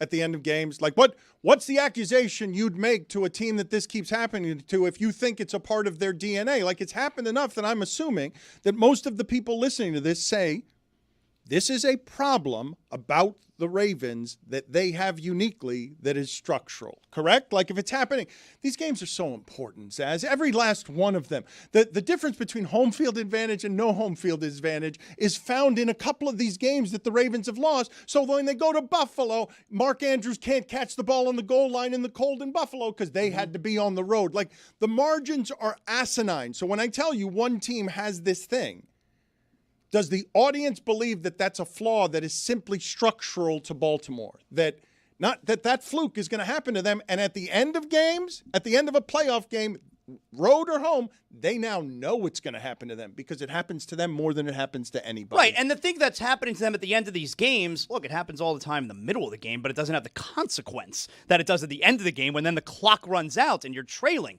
But for whatever reason, Lamar Jackson, and again, I lump Harbaugh in that category too because we're talking about play calling and clock management there as well, which was not good at the end of the game on Sunday night. I think that then we notice it a whole lot more because then the clock runs out and they've lost. But it's the same thing with the Bills, right? The Bills, you just always expect it to happen with the Chiefs. And you expect, something's going to happen at the end. They're going to get close, and then there's going to be, an interception, or there's going to be a pass that hits a receiver's hand. Like, both teams have that until they don't have it happen one time, and then they don't have it anymore. That was Peyton Manning, right? That was Peyton Manning's whole career. He can't win until he finally does. But the difference that I find with the way Buffalo loses these playoff games and the way Baltimore loses these playoff games, Buffalo's not losing these playoff games, and then we look at Josh Allen and are like, wow, he wasn't any good. Buffalo also, you think they don't have enough, and Josh Allen's lifting all of those pieces. Josh Allen is great in these games. Lamar does that too, in his defense. Though he has Derrick Henry now, yeah. But Josh Allen is great in these games, but okay, the other quarterback, he outplayed him. They made the plays in the end. When Lamar Jackson and the Ravens lose in the playoffs, more often than not, we're looking at Lamar Jackson like, wow, he wasn't very good. The thing with Lamar, too, is Lamar has it happen in the regular season to dumb teams sometimes, too, where it's not like, it's just that he can't get over the Chiefs. It's like, that happened against, the Raiders in Week 13 or whatever. So it just both teams can solve this problem very easily by just having it not happen in the playoffs Right, just once. one time. Yeah. Yeah, just one time. You guys say that, though, and I just spent 17 games watching the Chiefs win one-score game after one-score game and be like, well, that's an ability they have, right? If they're doing it 17 straight times. But it wasn't, because, some of them involved field goals going off the, crossbar. But also in these close one-score games that you're talking about here, you have to play mistake-free. And they have a quarterback and a coach who are apparently really good at being mistake-free late in these tight games. To me, it's really interesting, though. If I polled the audience right now, if I just asked the audience of football fans, what are they saying? This sticks to the Ravens now. I think they think Lamar Jackson chokes. Until it doesn't, though. It just takes one for it to not stick. It takes one what, though? If overcome it one time. In the playoffs. Okay, but what about during the regular season? So you guys are doing it in the playoffs. Matter. Okay, so but if yesterday, if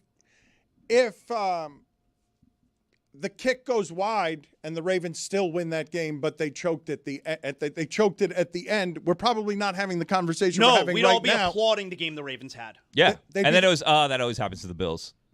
But it was a perfect spot. But also, you would agree that Lamar Jackson's at the place in his career now where nothing good can come of the regular season. We have to wait until the playoffs, and that's when something good can happen for Lamar Jackson. The regular season is meaningless for Lamar Jackson at this point in his career. Nothing positive can come out of the regular season. Oh, Greg Cody is in the kitchen now, and he is slicing up with a gourmet's touch. Look at him go. Chris Cody, I've got Chuck Todd here in the preview, and this is the peril of live television, and I've got Greg Cody and Mike Ryan in a kitchen somewhere with peppers. Can I go to them now? Can I go to hear that sizzling pan of cooking and get my payoff at the end of segment because I've got a media company and our audio works? Let's get the payoff at the start of the next segment. Right, so I can't do it. Okay. I bet Chuck thinks I'm good at TV. Excellent. So I can't do it because our audio doesn't work. Okay, good.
Lock that door, and you got the sink to yourself, you got the urinal to yourself, you got the toilet to yourself. We're going to have bathroom lines for the first time. Yeah. You know, Well, a little backup. Yeah. I wanted to And ask. how many times a day will they be cleaned? Oh, not at all. When the lights go out mid-broadcast. With sportscaster Dan Patrick of the Dan Patrick Show. Let's bring in Dan Le Batard, host of the Dan Le Batard Show with Stugotz. And Dan, good to see you. It's always nice seeing you, Dan. I've got a little bit of chaos around me here. We've got a very electric, sort of vibrating Miami, and we're coming off of a historic United America last night, feeling very good about itself because they would be able to laugh at one city. Last night was a winning night for America. Either today would be about laughing at Boston fans or laughing at Miami fans, and America wins today. And here's the best part about it. America was going to win today no matter what. One hated fan base was going to allow you to laugh like that today. So congratulations to America. Yeah, but I don't know if America hates the Miami Heat anymore. No? No. We kind of need it. We kind of need it down here. They hate Miami, Dan. Oh, but not the Heat. I believe that all things Miami are something that divide America.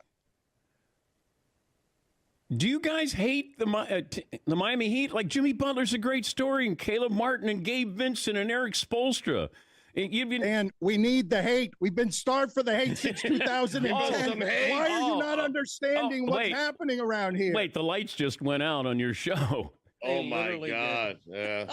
Haters. What happened? Haters. Bring back our hate. Okay. Well, I'm sorry that the power has gone down here. I can still hear you, though, Dan. I can still hear you. You never look better. I love it. Yeah. Anybody got any matches? Yeah. How about a candle? Look, Something. I'm running a media empire here, Dan Patrick. This is a very exciting time in our history. Man.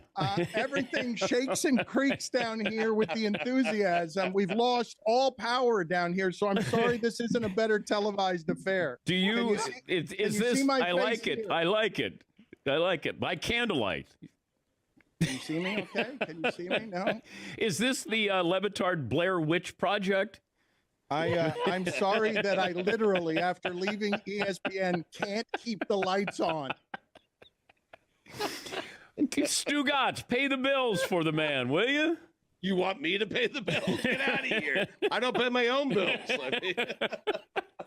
How big is Jimmy Butler? If we had power rankings 6'6" in Miami. No. Our athlete power rankings. Is he a 1 seed? Oh, yeah. What do you? Oh, yeah. Are you kidding me? Dan, you are doing the show I've always wanted to do. Power rankings for Jimmy Butler. I mean, God bless you. Yeah. Man. 1 seed. Yeah. 1A. Okay. Over anybody with the Dolphins. Anybody else come into? Anybody from the Florida Panthers? You know? Okay, you're talking about present or all time? How about current? And then we could do all time. Okay, but this is what we need to do if we're going to go to, Can you put up a test pattern at least on your screen there, like something? It's just. Buddy, I don't have control of the technology here. This is embarrassing. It is embarrassing. You don't think I'm embarrassed right now? Or do you think that I'm filled with buoyant champion pride right now? This is why Mike Ryan left. But he hasn't left. You just can't see him because he's got his head in his hands in the dark. I can see. Well, he's going to be leaving. Yeah, I'm leaving now. Yeah, I'd get out. Get out while you can. To answer your question, this is why it's funny, the question that you just asked. Yes, Jimmy Butler is in the process of trying to wrestle away the legacy and team of the Miami Heat.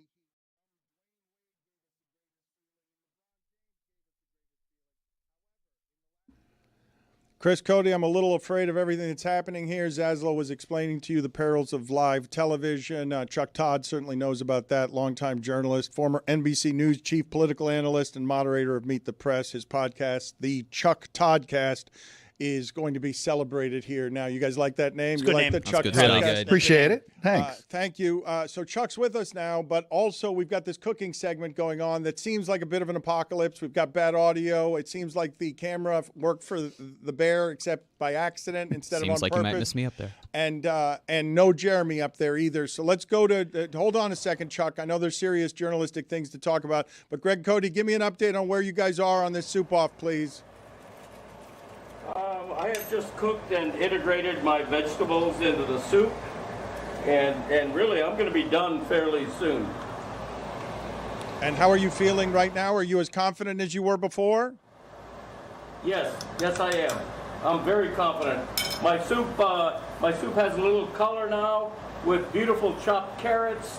I think we're going to be great. I love the way it looks. I think I'm going to love the way it tastes. All right, hold on. Chuck, hold on just a second. I'll see if you have any questions here. You know Greg Cody, and the problem is if I throw you to Greg Cody, he's going to get so delighted.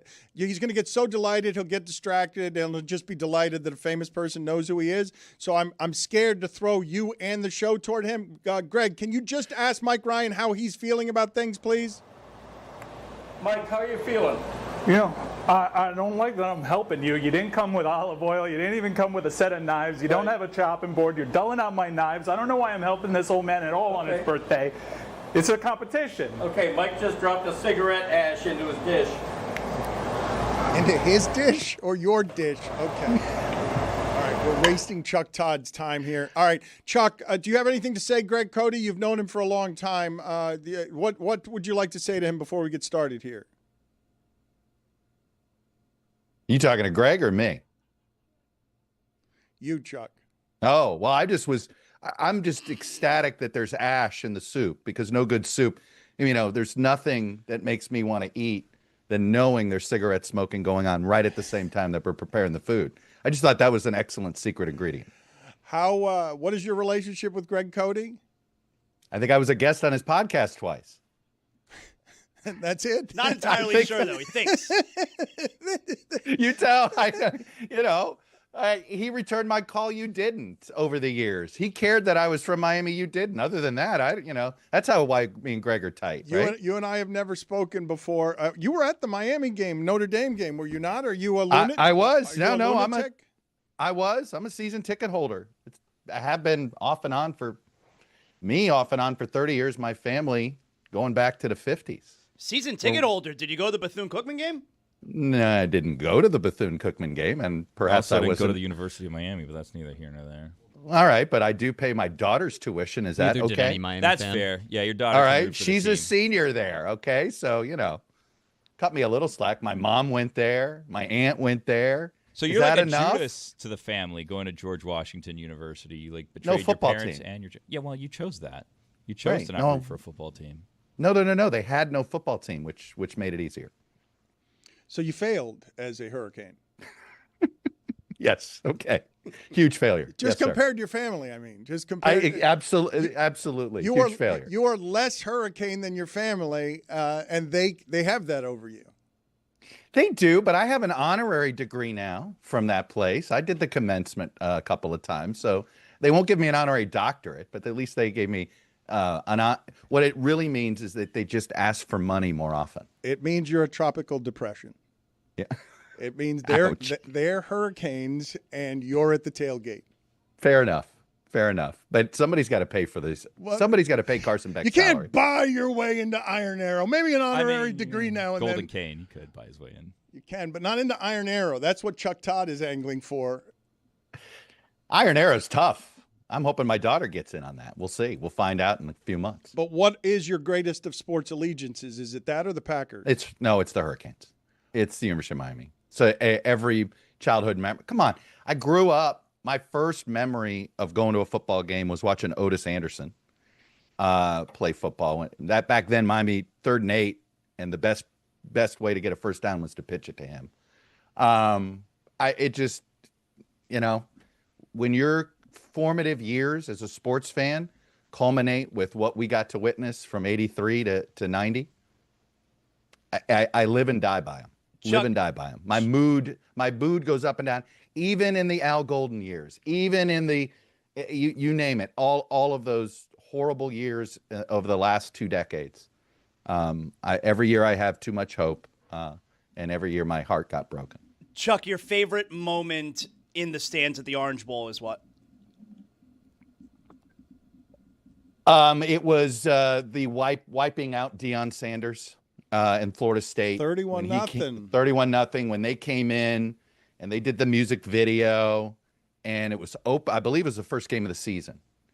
That's my favorite. Probably second favorite is Devin Hester's first game. If you remember, when the first time he touched the ball, he returned it for a touchdown. Did you get a game ball? What is that ball over your head with your name that says Miami Hurricanes? It means I gave them a lot of money. Oh. They give you one of those? That's what it means. You give them a lot of money and they send you one of those? And they send you one of those. You know, and it comes in this elaborate box, and you're like, boy, what is this? And you're like, oh, it's a deflated football. Okay, well, I have a podcast studio, so I need to put something in there. I have so many questions to ask you that are not sports related, but I was also at the Flutie game, by the way, which is a searing memory in my head. Jeremy, look this up for me because this is pretty funny. Art Schleister, just look it up for me. Worst gambling losses and stuff, because he's involved with like 3 bets where he's in the middle of something like that Flutie game. Can you tell me when you look back at your Miami life, Chuck? The things that are imprinting, is there something that's more imprinting than Miami football? No. I mean, look, as far as for public consumption, yeah, it's Miami football. Now that begs a follow-up. I know it does. Meet the press guy. What else am I supposed to? Yeah, I'm going to keep answering anything more than that. Okay, but no, my pride in Miami is is University of Miami football through and through, and I will say something that is real, which is I don't think I would be good at what I do, and maybe some people don't think I'm good at what I do, if it was not for growing up in Miami in the 80s. Because I do believe Miami in the 80s, 70s, and 80s is America today. And in some ways, it always gives me a little bit of hope, because we became a cooler and better city over time as we went through all of the cultural stuff and all of this stuff that the rest of the country's going through now. And so I just am glad I grew up in Miami when I did, because I think it makes me smarter about understanding what's happening in America today. Hold on a second here, because I want to get to all of your thoughts on what's happening in America today. But Greg Cody and Mike Ryan are still slaving, and they're finishing up here. So, Greg, give us an update here. Tell us what's going on up there with Mike Ryan. Well, I think we're both on the home stretch. My soup is done. The flavors are just marrying and integrating. I can't speak for Mike's soup. He's still adding, willy-nilly. He's still adding a bunch of stuff. I don't know whether he's dissatisfied with the product. I can't speak for him. But my soup is ready to go. Mike, how confident are you feeling? Because he's been bold, and he thinks he's going to win his first competition around here. Old man, 71 years old, birthday today, is 0-3 in these. How are you feeling? I'm feeling pretty good about the soup. It's getting there. Should be ready to go by Friday. Chuck, NATO plane shot down Russian drones over Poland. How close are we to World War III? Closer than we should be. How close should we be? What's that? No, I said closer than we should be. Yes, but all right, put that down. That's okay. That happens around here. Someone didn't like that question. I didn't like that question as the person who's doing live television with Chuck Todd on Meadowlark Media and can't get his audio to work correctly from one. We finally got the chef's audio right, and then that is what happened. Greg, how close are we to World War III, Greg? I would say 4.5 years. Oh, got it. Chuck Todd, over under. I didn't hear that last answer. What was his over under? He said 4.5 years before World War. I'm certainly worried about that with China. So unfortunately, if you're going to take, I hope it's a never, but it's either under or never. So it's over. You want it to be over, or you want? I want it to be over, but I fear it's under. When you think about China and Taiwan. But right at 4.5 years. If we're really going to go down that road, right? China's got this whole plan to be ready to take Taiwan by 2027. That's less than 4.5 years. But if we get to the 4.5, then it's never, Dan. You don't get it. Yeah, I think he wants it to be off the board, like Yeah. it's an incomplete bet. Meaning like you get rid of it. Okay, but where we are presently in America, Chuck Todd, this day, today, right now, as we speak, have you ever been more terrified about the future of our country? In the first 2 months in Washington, D.C. after 9/11, I was terrified that was the first time I stashed cash, had go bags to like leave because I'll promise you this, the first nukes aren't going to hit Miami. The first nukes are hitting where I live. So that's probably the most personally scared I was those first couple of months after 9/11. But the fact is, I mean, not to totally bring a downer to your show here, but this entire economic war that Trump is engaging in with tariffs, the last time we had this, that the largest economy in the world kept trying to push tariffs on everybody and everybody responded selfishly, it led to World War II. So we are certainly pushing policies right now that are only antagonistic with other countries, that only encourage everybody to be worrying about themselves. And the more nationalistic every country gets, the more likely you're going to go to war. Chuck, I'm sorry, I'm going to have to stop you there. We've got an update from the kitchen up there. Mike Ryan and Greg Cody, what do you have for us, please? I heard some sounds being made back there. Was Mike yelling at Greg? Mike, what's happening up there? Greg didn't bring pepper. Greg didn't bring salt. Greg didn't bring anything. Why am I helping this man? Anyways, I think my soup's pretty ready. All right, we're going to get down here, bring the soups down here. I appreciate it. Chuck, how much worse are these ice raids going to get? I think they're going to get a lot worse. I think this is the worse the economy gets, the more you're going to see these ice raids. Chuck, is there sound in your room right now that's not my fault, not my company's fault? It's you being the unprofessional here. That's not coming from me. I'm in my studio. Perfect. Oh, Chris Cody said it was your fault. That's right after he had just like praised himself. He was like, I'm like a DJ back here operating the board. Chuck, how do you think you'd fare in the apocalypse? I'd like to think I know how to survive. Yeah? What do you think? Like a couple weeks? I'd like to give myself a couple weeks before I'm eating. Under 4.5 weeks. If you if you want to if the fate is you're going to be eaten in 3 weeks, do you want to live those 3 weeks like not getting eaten just to get eaten 3 weeks anyways? Well, I'd like to think I'm going to try to fight and think that I'm not going to be eaten, that I could fight it. We all think we could survive something like this. No, the fact of the matter is Totally 95% of us are done. No, Chuck, this show does not feel that way. I have said before, and that in prison, for example, I would be a vending machine for sex. I'd be holding pockets. It would be a bad situation. So you're a survivor, is what you're saying. Well, You'll do whatever it takes to survive. My father said to me, better to live a coward than die a hero. And he said it very early in his life. An apocalypse would be very bad to me. I don't know how you feel about gun ownership, but the fact that we're talking about any of this ridiculousness is something that seems more real now than it has at any point in my lifetime. I did not experience 9/11 the way you did. I was in Dave Wanstead's office. He had a free agent coming in. He wasn't paying any attention to what was happening that day. So I didn't have enough worldliness to even understand what was happening then. I feel that way now, though. I feel right now like there are no shortage of people trying to put money away in bank accounts elsewhere because they worry about the future of our country. Oh, 100%. I mean, I think the fact that you see gold at an all-time high, you see more people doing crypto, that's not because they're great investments.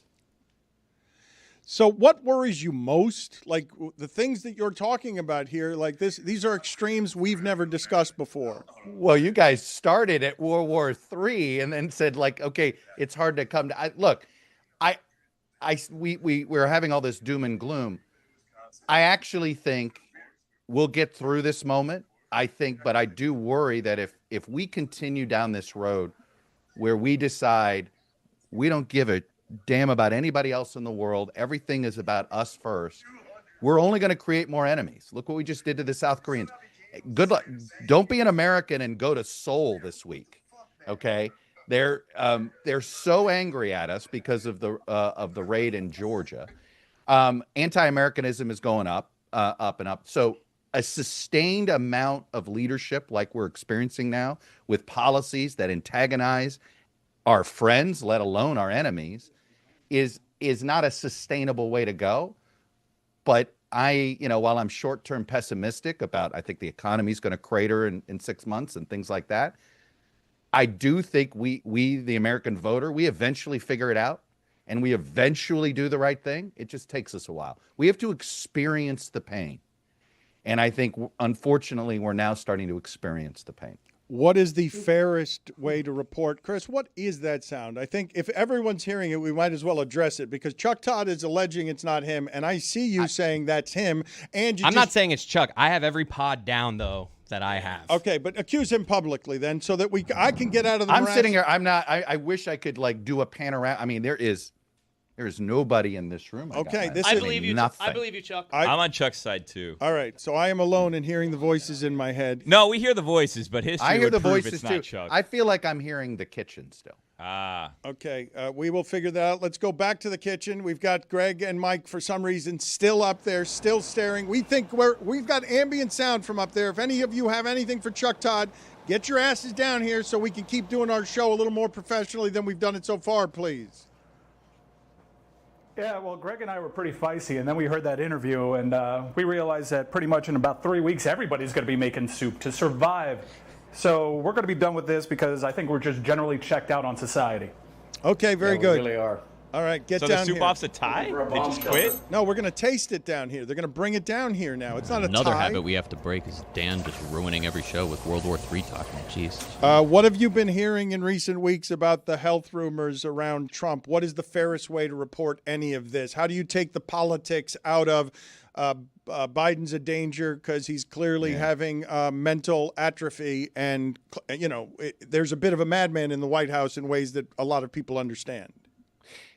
Donald Trump's a 79-year-old man with who never worked out a day in his life, who doesn't eat healthy, and he's got all the problems that somebody that age who didn't at all take care of himself, doesn't eat healthy, has.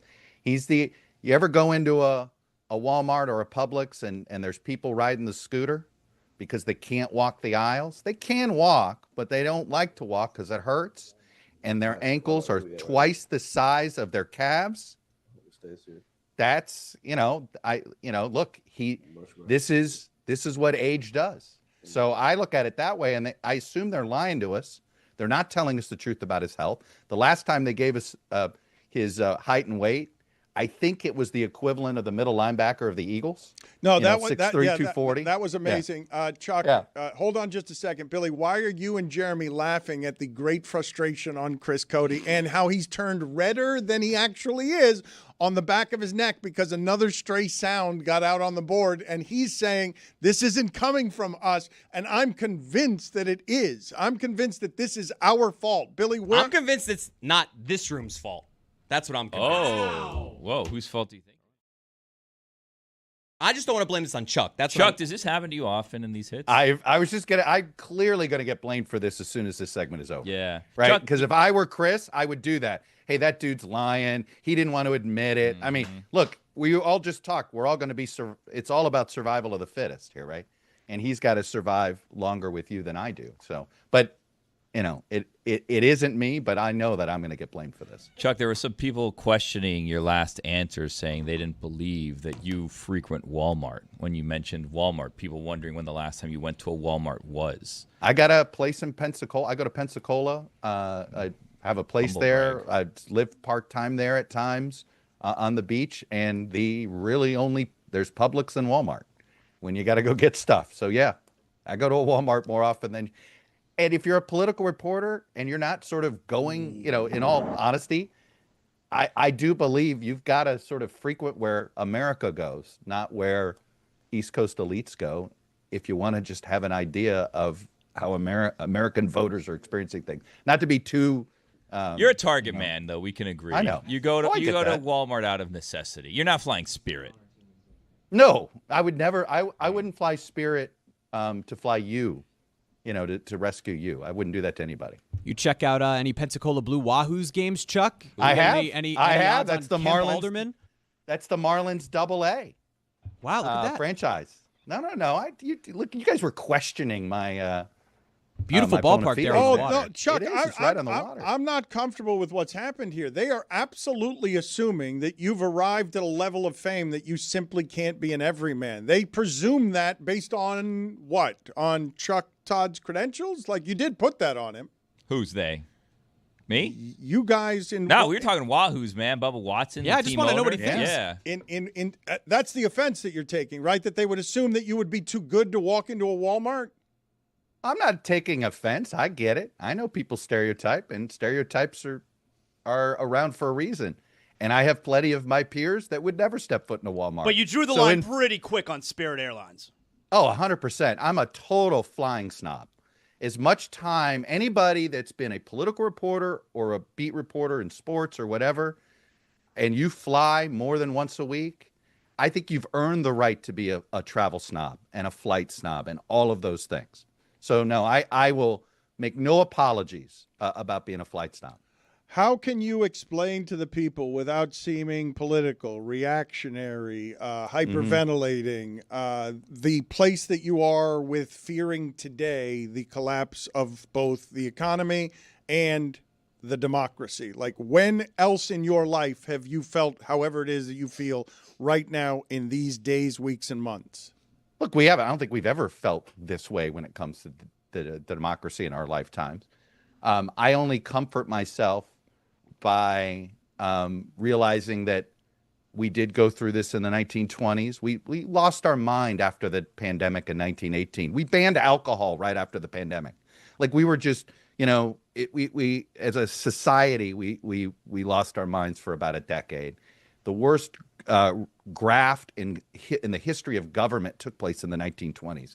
This ridiculous tariff business took place in the 1920s. Now, all of it led to World War II, which is why we should take this, why we should realize that, hey, let's learn a lesson from history, please.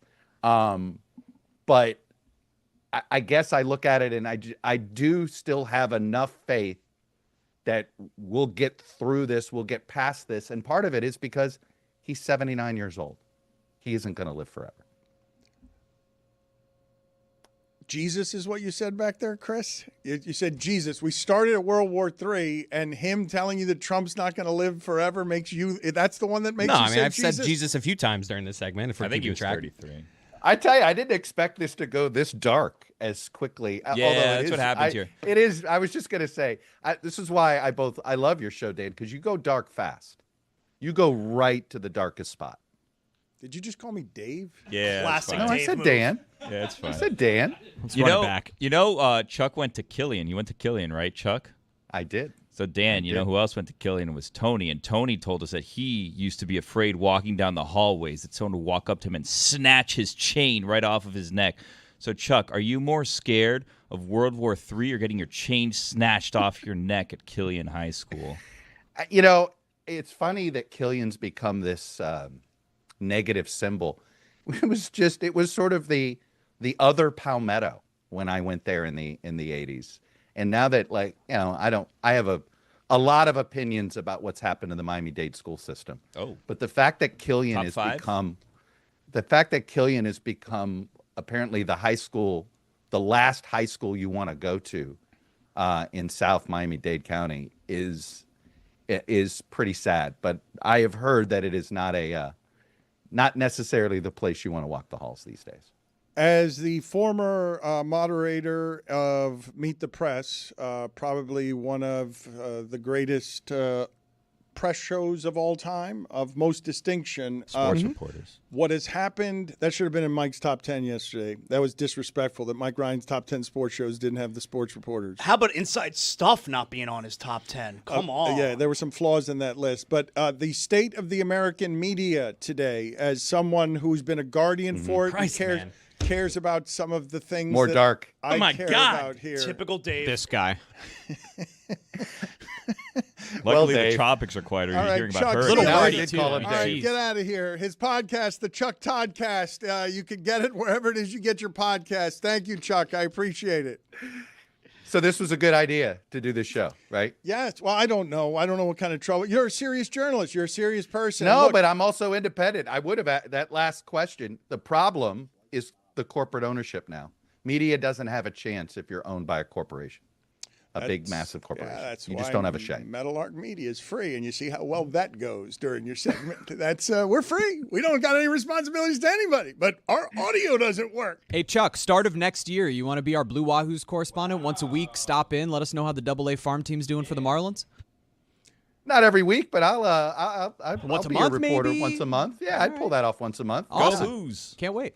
There you go. Go ahead. 1 minute segment. Go ahead and make it with him, and we'll do Matthew Berry for 3 minutes, and maybe we'll get good at you being less worried. And 30 seconds of Ray Hudson. Do things quickly. Yes, do things well quickly. Other speakers doing them well quickly.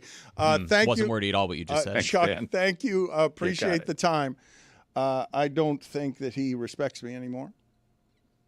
Let's He loves you, Dave. I want to relive. Oh. He is still here. Before you get out of here, let's relive if he did indeed call you Dave or Dan. He did. He absolutely did. This is why. No, I the love second your show. time I. All right, here we go. Let's Chuck, play we it. weren't talking to you. Chuck, have you done television before? Chuck, have you done television before? Yeah, Hold not on out a of my second. house. All right, I'm going to hit the sound right now. This is why I love your show, Dave. Dave. This is why I love your show, Dave. This is why people think the media lies, Chuck Todd. You've been caught in a lie. You've been caught dead in a lie. I love how it was cut off there. That's all I'm going to say. No. It was cut off. You think he's that good? What evidence do you have in this segment that he's good at his job? You give me all the evidence you have that he would be that quick at that. I love Wow, your show, you're Dave. Using that as your defense. That's pretty good. Incompetence is the defense. You Yeah. think he could edit it that quickly to betray you? That This is is why I love your show, Dave. Chuck Todd. Anyway, I swear. Liar! Fair enough. Liar. There it is. All my critics, you did it. You There, exposed I me. finally got him. You Finally. exposed me. This woke turd. Get out of here. He might have been calling you Dane, like former Blue Wahoo, Dane Myers. Of God. for the That's love of exactly what it God. is. I'm going to take that. Goodbye, guys. See you later. He did call me Dave. Let's change the imaging of our show to the Dave Le Batard Show. Let's do that. Can we do that, please? Let's do that right now. No. Where does our imaging air? You should know that. Right behind you, executive producer. I thought you meant audio-wise. Like, where do you hear, like, this is the Dan Le Batard Show? Like, Yeah, that's imaging. These are images. This went well. It did not go well. The soup off, I don't know where we are in the soup off. Can you explain to me why the audio was so bad on the soup off? Like it's 14 floors away. Because I wasn't there. Is that what happened? Because Jeremy wasn't there? Like that seemed, Zaslow, what would you say about how we executed all of that audio-wise? I thought the audio was fine with the soup off. I do want to get to the bottom of where was the other programming that we were hearing? it was a Zoom issue. It was not coming from Chuck. It was coming from Zoom. This issue. And we figured it out. And it's hard. You can't turn that off. When we have him potted up, anything that comes out over Zoom is going to come out All over right, there. that's probably enough of that. That is the peril of live television that Zaslow was explaining to you before. Can you guys get me some information? Because we are allegedly a network here, and Pablo Torre is, and Ballmer, he's dropping another episode tomorrow of Pablo Torre Finds Out. I am worried for the amount that Pablo is working. These fights, I've told you this before, okay? Look, listen to what you just heard. I don't want to moralize too much about this, but what Chuck Todd just said about corporate media and what's happening in America. How it's getting eaten up by people who don't care about journalism. What we're doing with Pablo is hard to do, and no one else would do it. And we don't mind doing the hard stuff, and he's doing the hard stuff. And it's harder to do now than it's been before because corporate entities will run scared from the frivolous lawsuit that costs you $10 million because you just want to get him away from you because we've got all the things Chuck Todd was talking about. The work Pablo Torre is doing at Pablo Torre Finds Out, I am saying this with no exaggeration, is leaps and bounds harder than what anyone else is doing in the space. And fighting Steve Ballmer, making him get on a plane to fly to Bristol, Connecticut to do that interview, the 7th richest man in the world, because he's trying to get around the rules like all those rich people can because they got all the money and they don't have to worry about any of the shit Chuck Todd. They're going to be the last ones that have to worry about any of the shit Chuck Todd was talking about. I think he did that out of the LA studio because Ramon is based in LA, so I don't think he actually flew to Bristol. I don't think that studio's around anymore. I'm pretty sure that there was the thought that he private planed it out to Bristol because I don't think that LA studio exists anymore. Whatever it is, the work, you can correct me. Tell me if I'm wrong and I'll eat it. But making that man have to go do that before he was ready to do that, it's not a thing sports journalists are going to be doing anymore. There are too many partnerships, too many allegiances. NFL owns 10% of ESPN. Like, this thing's going to die. Like, the money's too powerful to keep it from dying. But Pablo Torre finds out, just exploded, and he's doing it with the Athletic and New York Times adjacent. And that's one of the last media entities that's going to be able to compete without having corporate influences ruin everything. Greg, you smell delicious. Thank you. You smell like but he smells like lentil and sausage. He does not smell like coconut. He does not smell like coconut milk, but he just came in here. You smell it, right, Zaslow? Yeah, I'm into it. It's not a soup. It's mine. I don't think it's the scent of your soup. It's my soup. My soup is very aromatic. It's my soup. That's funny. Have we decided how we're going to do this now? Zaslow, what is the smell in here? Would you say it's closer to sausage and lentil than it is to anything coconut milk? It smells like lentil. It doesn't smell like Thai food. you. Thai. Oh, give me that orange chicken. I love Thai food. It smells like lentil. I don't think you know what you're talking about. Thank you. Yeah, Mike was adding ingredients left and right Imagine toward that, the end. a chef adding ingredients. Not a good sign when after you say your soup is done, you're still adding ingredients, including water? Yeah. Who puts water? Because I assumed more plenty people thin would enough. want to have this because it was so good. Okay, we'll see. Cooking for the masses here. Yeah. Are we ready to do this? I think the way that I want to do this, Chris Cody, is I will try it and I will vote. Zaslow will try it and Zaslow will vote. If we have a tie, then the room will decide. All four of you will try it and all four of you will decide. I wanted this. only three, not Mike. Do you have any wanted food this. allergies? I wanted this to land on Dan's lap. I was hoping the shipping container would go first, Zaz second, and then Dan breaks the tie. But we can do it your way. Let's bring him in here and let's get started and let's get Jeremy to give us so that we can get the payoff here before we get off of live. Give me a healthy portion, please. Give me of which one? Both. Mine.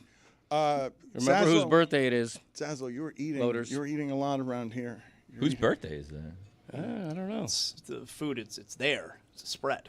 Jeremy, the reason I asked you about Art Schleister, by the way, in the middle of Chuck Todd telling us his Doug Flutie game story is because I saw the story the other day that Art Schleister was just recently arrested with two crack pipes on him and is like going to jail. And it's one of the saddest stories you will hear in the story of addiction in sports. But Art Schleister, 65 years old now and failing health, is in the middle of three of the biggest sports upsets of all time. Art Schleister is in the middle of these, is he not, Jeremy? Is that the story that you ended up finding? It's like one of the all-time bad beat, unluckiest, the Cosmos hate you stories of all time. I'll go back and find those results. All I know is that he had gotten to a point when he was betting $50,000 a pop on 3-team college basketball parlays after borrowing $300,000 from banks just on good name and signature. And in April of 1983, the FBI arrested 4 bookies that allegedly threatened to break his passing arm and harm his family because he didn't pay them $159,000 that he owed them. What's wrong, Dad? What's wrong, Greg? He's still putting ingredients in his soup. It looked like Mike, who's preparing now the bowls. It looked like he just poured a little crushed red pepper. How come I'm not out there preparing my bowl? First Mike is gonna serve his, and then you'll serve yours. Because I want to, you got to get just the right amount of protein, lentils, and salt. That's why Mike was like, "Yo, I'm not letting them serve it. I need to serve these." Right. So Mike should be bringing it in now. Dan will be our first tester. Are you guys all sharing a tainting, bowl? Tainting the jury here. Hey, what's up, Owen Cody? 0-4. That's what you're going to be. Fun. Hey, fun. Owen. That's very confident. I really didn't know that Mike was someone who could cook. I don't. Well, we still don't. We still don't know that. Try a bite. He's awfully confident. Yeah, let's keep the mic a little closer. about There we go. everything. Oh, there we go. Jumped right in. Let's see. Hold on. Get the mic in front of you so we can really Ooh, that hear wasn't this. a good look. That He did make a his lip face. did that thing that went downward. Where now it's like, how do I spare the feelings? No, it's good.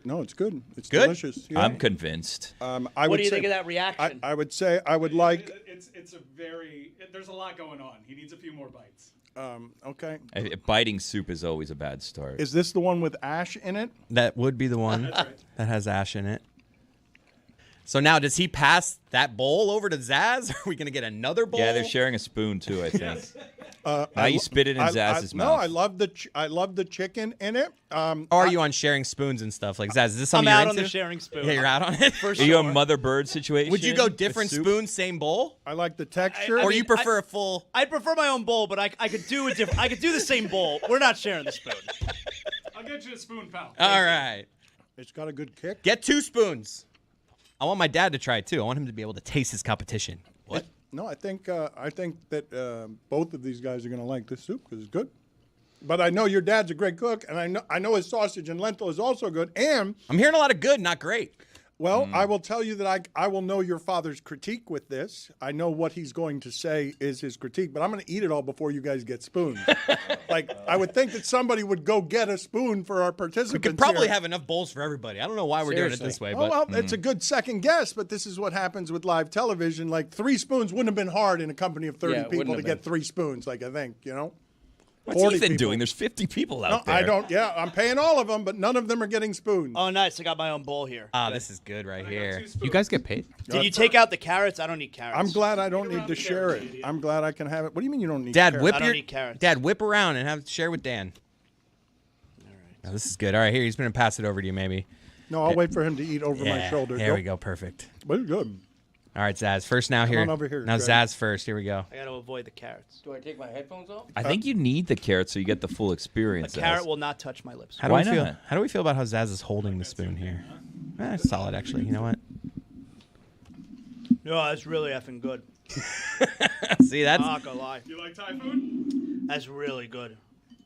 Thai food. all right. Greg now going in for a sip here. What are you doing? All right, blowing on it a little bit. Is it a sip of soup?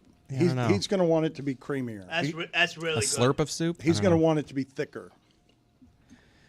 He just gave a shrugging. Not great audio. Him shrugging his shoulders, not saying a word. Not great for broadcasting. Okay, it's slightly thin.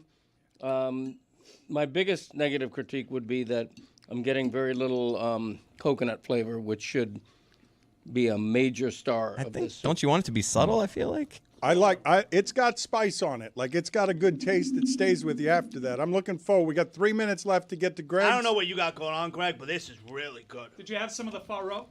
Mm-hmm. You had some of the faro? Yeah. You like the faro? It's okay. It's a good faro, huh? It's not my favorite. It's a good faro. It's well cooked.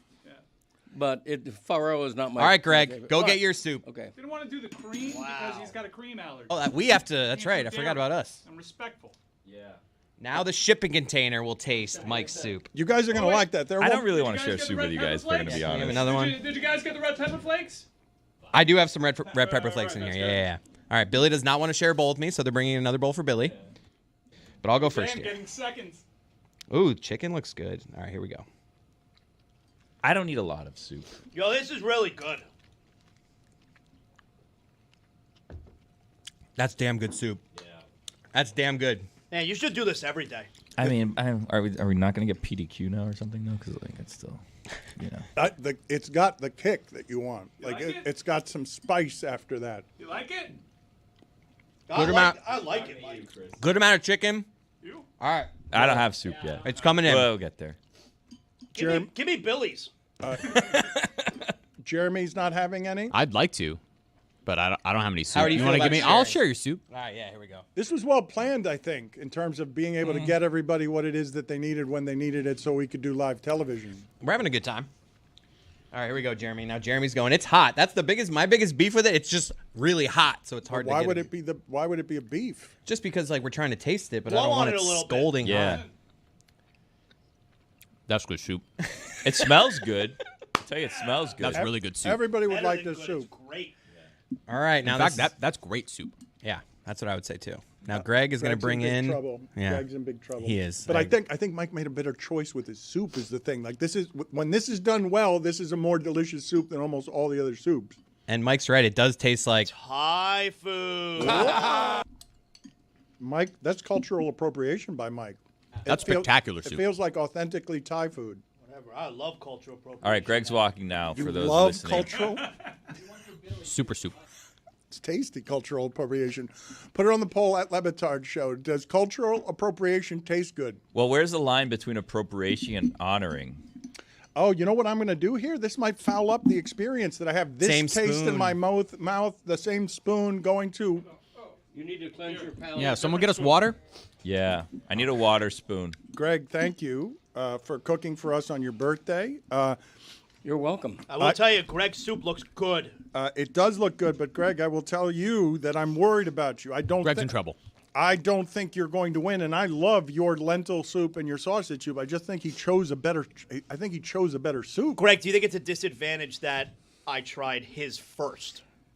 No, I do think it's a disadvantage when one of the judges says I'm not going to win before taking a bite. Mhm. And gave your competitor more time, if you remember correctly. Well, you know.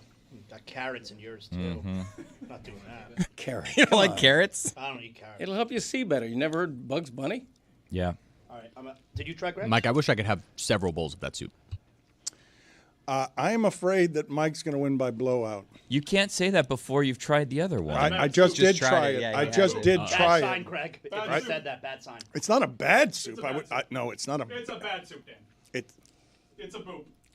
Billy, what do you think of that All soup? right, Billy now is getting Mike's soup. So let's get Billy's judgment on Mike's soup. Not the face you want. Uh-huh. It's good. It's good soup. That's high praise. Greg, It's this is a good. good soup. That's high Thank you, praise. Zaz. Thank you. Is this Greg's is coming in now? People need to understand Greg's is very good. Like it's got the consistency Very you want. good. It's got. I will tell you, his protein content and quality and amount is better than the other soup. It's a heartier soup. You'd agree with that. All right, I'm tasting my dad's right now for the first time. Here we go. It's a heartier soup. Greg's is a better meal, I would It say. depends on what we're judging. We're going flavor. Man, this is good too. Tell you what, neither of these is PDQ, so I hope that's still coming. Did you get that far row? Oh, I think. All right, now we vote. Greg's in a bad spot. I think all of us just like coconut milk soup Wow, Greg's better is than good. Yeah, Greg's too is bad good. There's no coconut in it. My God. My dad's is You are hearty. both so All good. right, This you is know a good what? hearty soup. All my right, dad's hold made. on. Let's do this now. There are 5 of us here. Why doesn't anyone cook like this in my house? Let's go around. You're both better at this than you are at radio. Yes. And I think you're great at radio. They're both good at this, and one of them is good at radio. So the soup that we have in front of us right now, Jeremy, if you had to vote, you would vote for. You got to vote. Don't worry about anybody's feelings. Don't worry about any birthdays. Mike. I'm sorry, Greg. Chris Cody, you are biased, but you would vote which way as a fellow fat person? I've grown up eating it. I love Mike, but I'm going to go with my dad's soup. I'm going with it. Ooh, look at that. I'm going with the hearty. It's got a nice spice to it. I like them both, though. They are both good. Billy Gill, which way do you vote? You guys are still going to vote? This isn't the deciding vote? Would you like to be the deciding No, vote? no, I would it's not. It's a I'm trying wild. to It's a avoid that. it's a wild Billy Wednesday Yeah. if you want to be the deciding vote. I think they're both good but different. Does that make sense? Yeah. I'm going to stick with that. They're both really good but different. Okay, that seems like he's recusing Was that a himself. tie? Now What are let's you- vote. Tie vote? No, What are it you seems like doing? he's recusing himself. No, It's let's Thai get a vote, food. though. It's Thai food. Let's not pin Thai him vote. down. The thing is, both of these, if I'm going to be honest, and I don't mean to be crass, Both are bad. That'd be funny. both of these are going to give me the shits, you know? So it's kind of which one. I feel like Mike's is going to sting a little more on the way out than the way in. So I'm Well, going to that's give for it to sure. Greg. Yeah. All right, Greg. Vote for wow. Greg. Woo! All right, Zaz. I like this ending on Dan. All right. I can. This is good soup. I wonder which way Mike or Dan's going to vote. I mean, come on, this is, assholes. You guys- Actually, since we know, should we let Dan vote next and then put it all on Zaz and the mortal enemy? Good soup. Yeah, Dan's voting for you know Mike. what? I'm having a lot of All right, both Dan, of you these go guys. first. Okay. Mike's is better. Oh, Zaz. So what did the shipping container vote?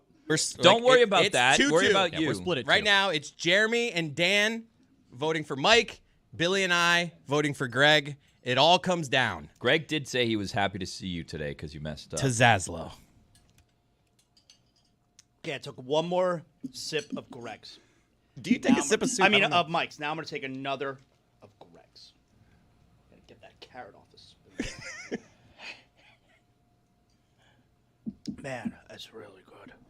Happy birthday to you. Not cool. Not fair.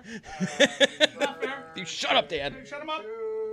Seriously, the guy who didn't vote for me is singing happy birthday. Yeah. Man.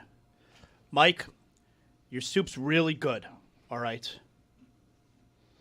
And that's why you're the winner. Yeah! Oh!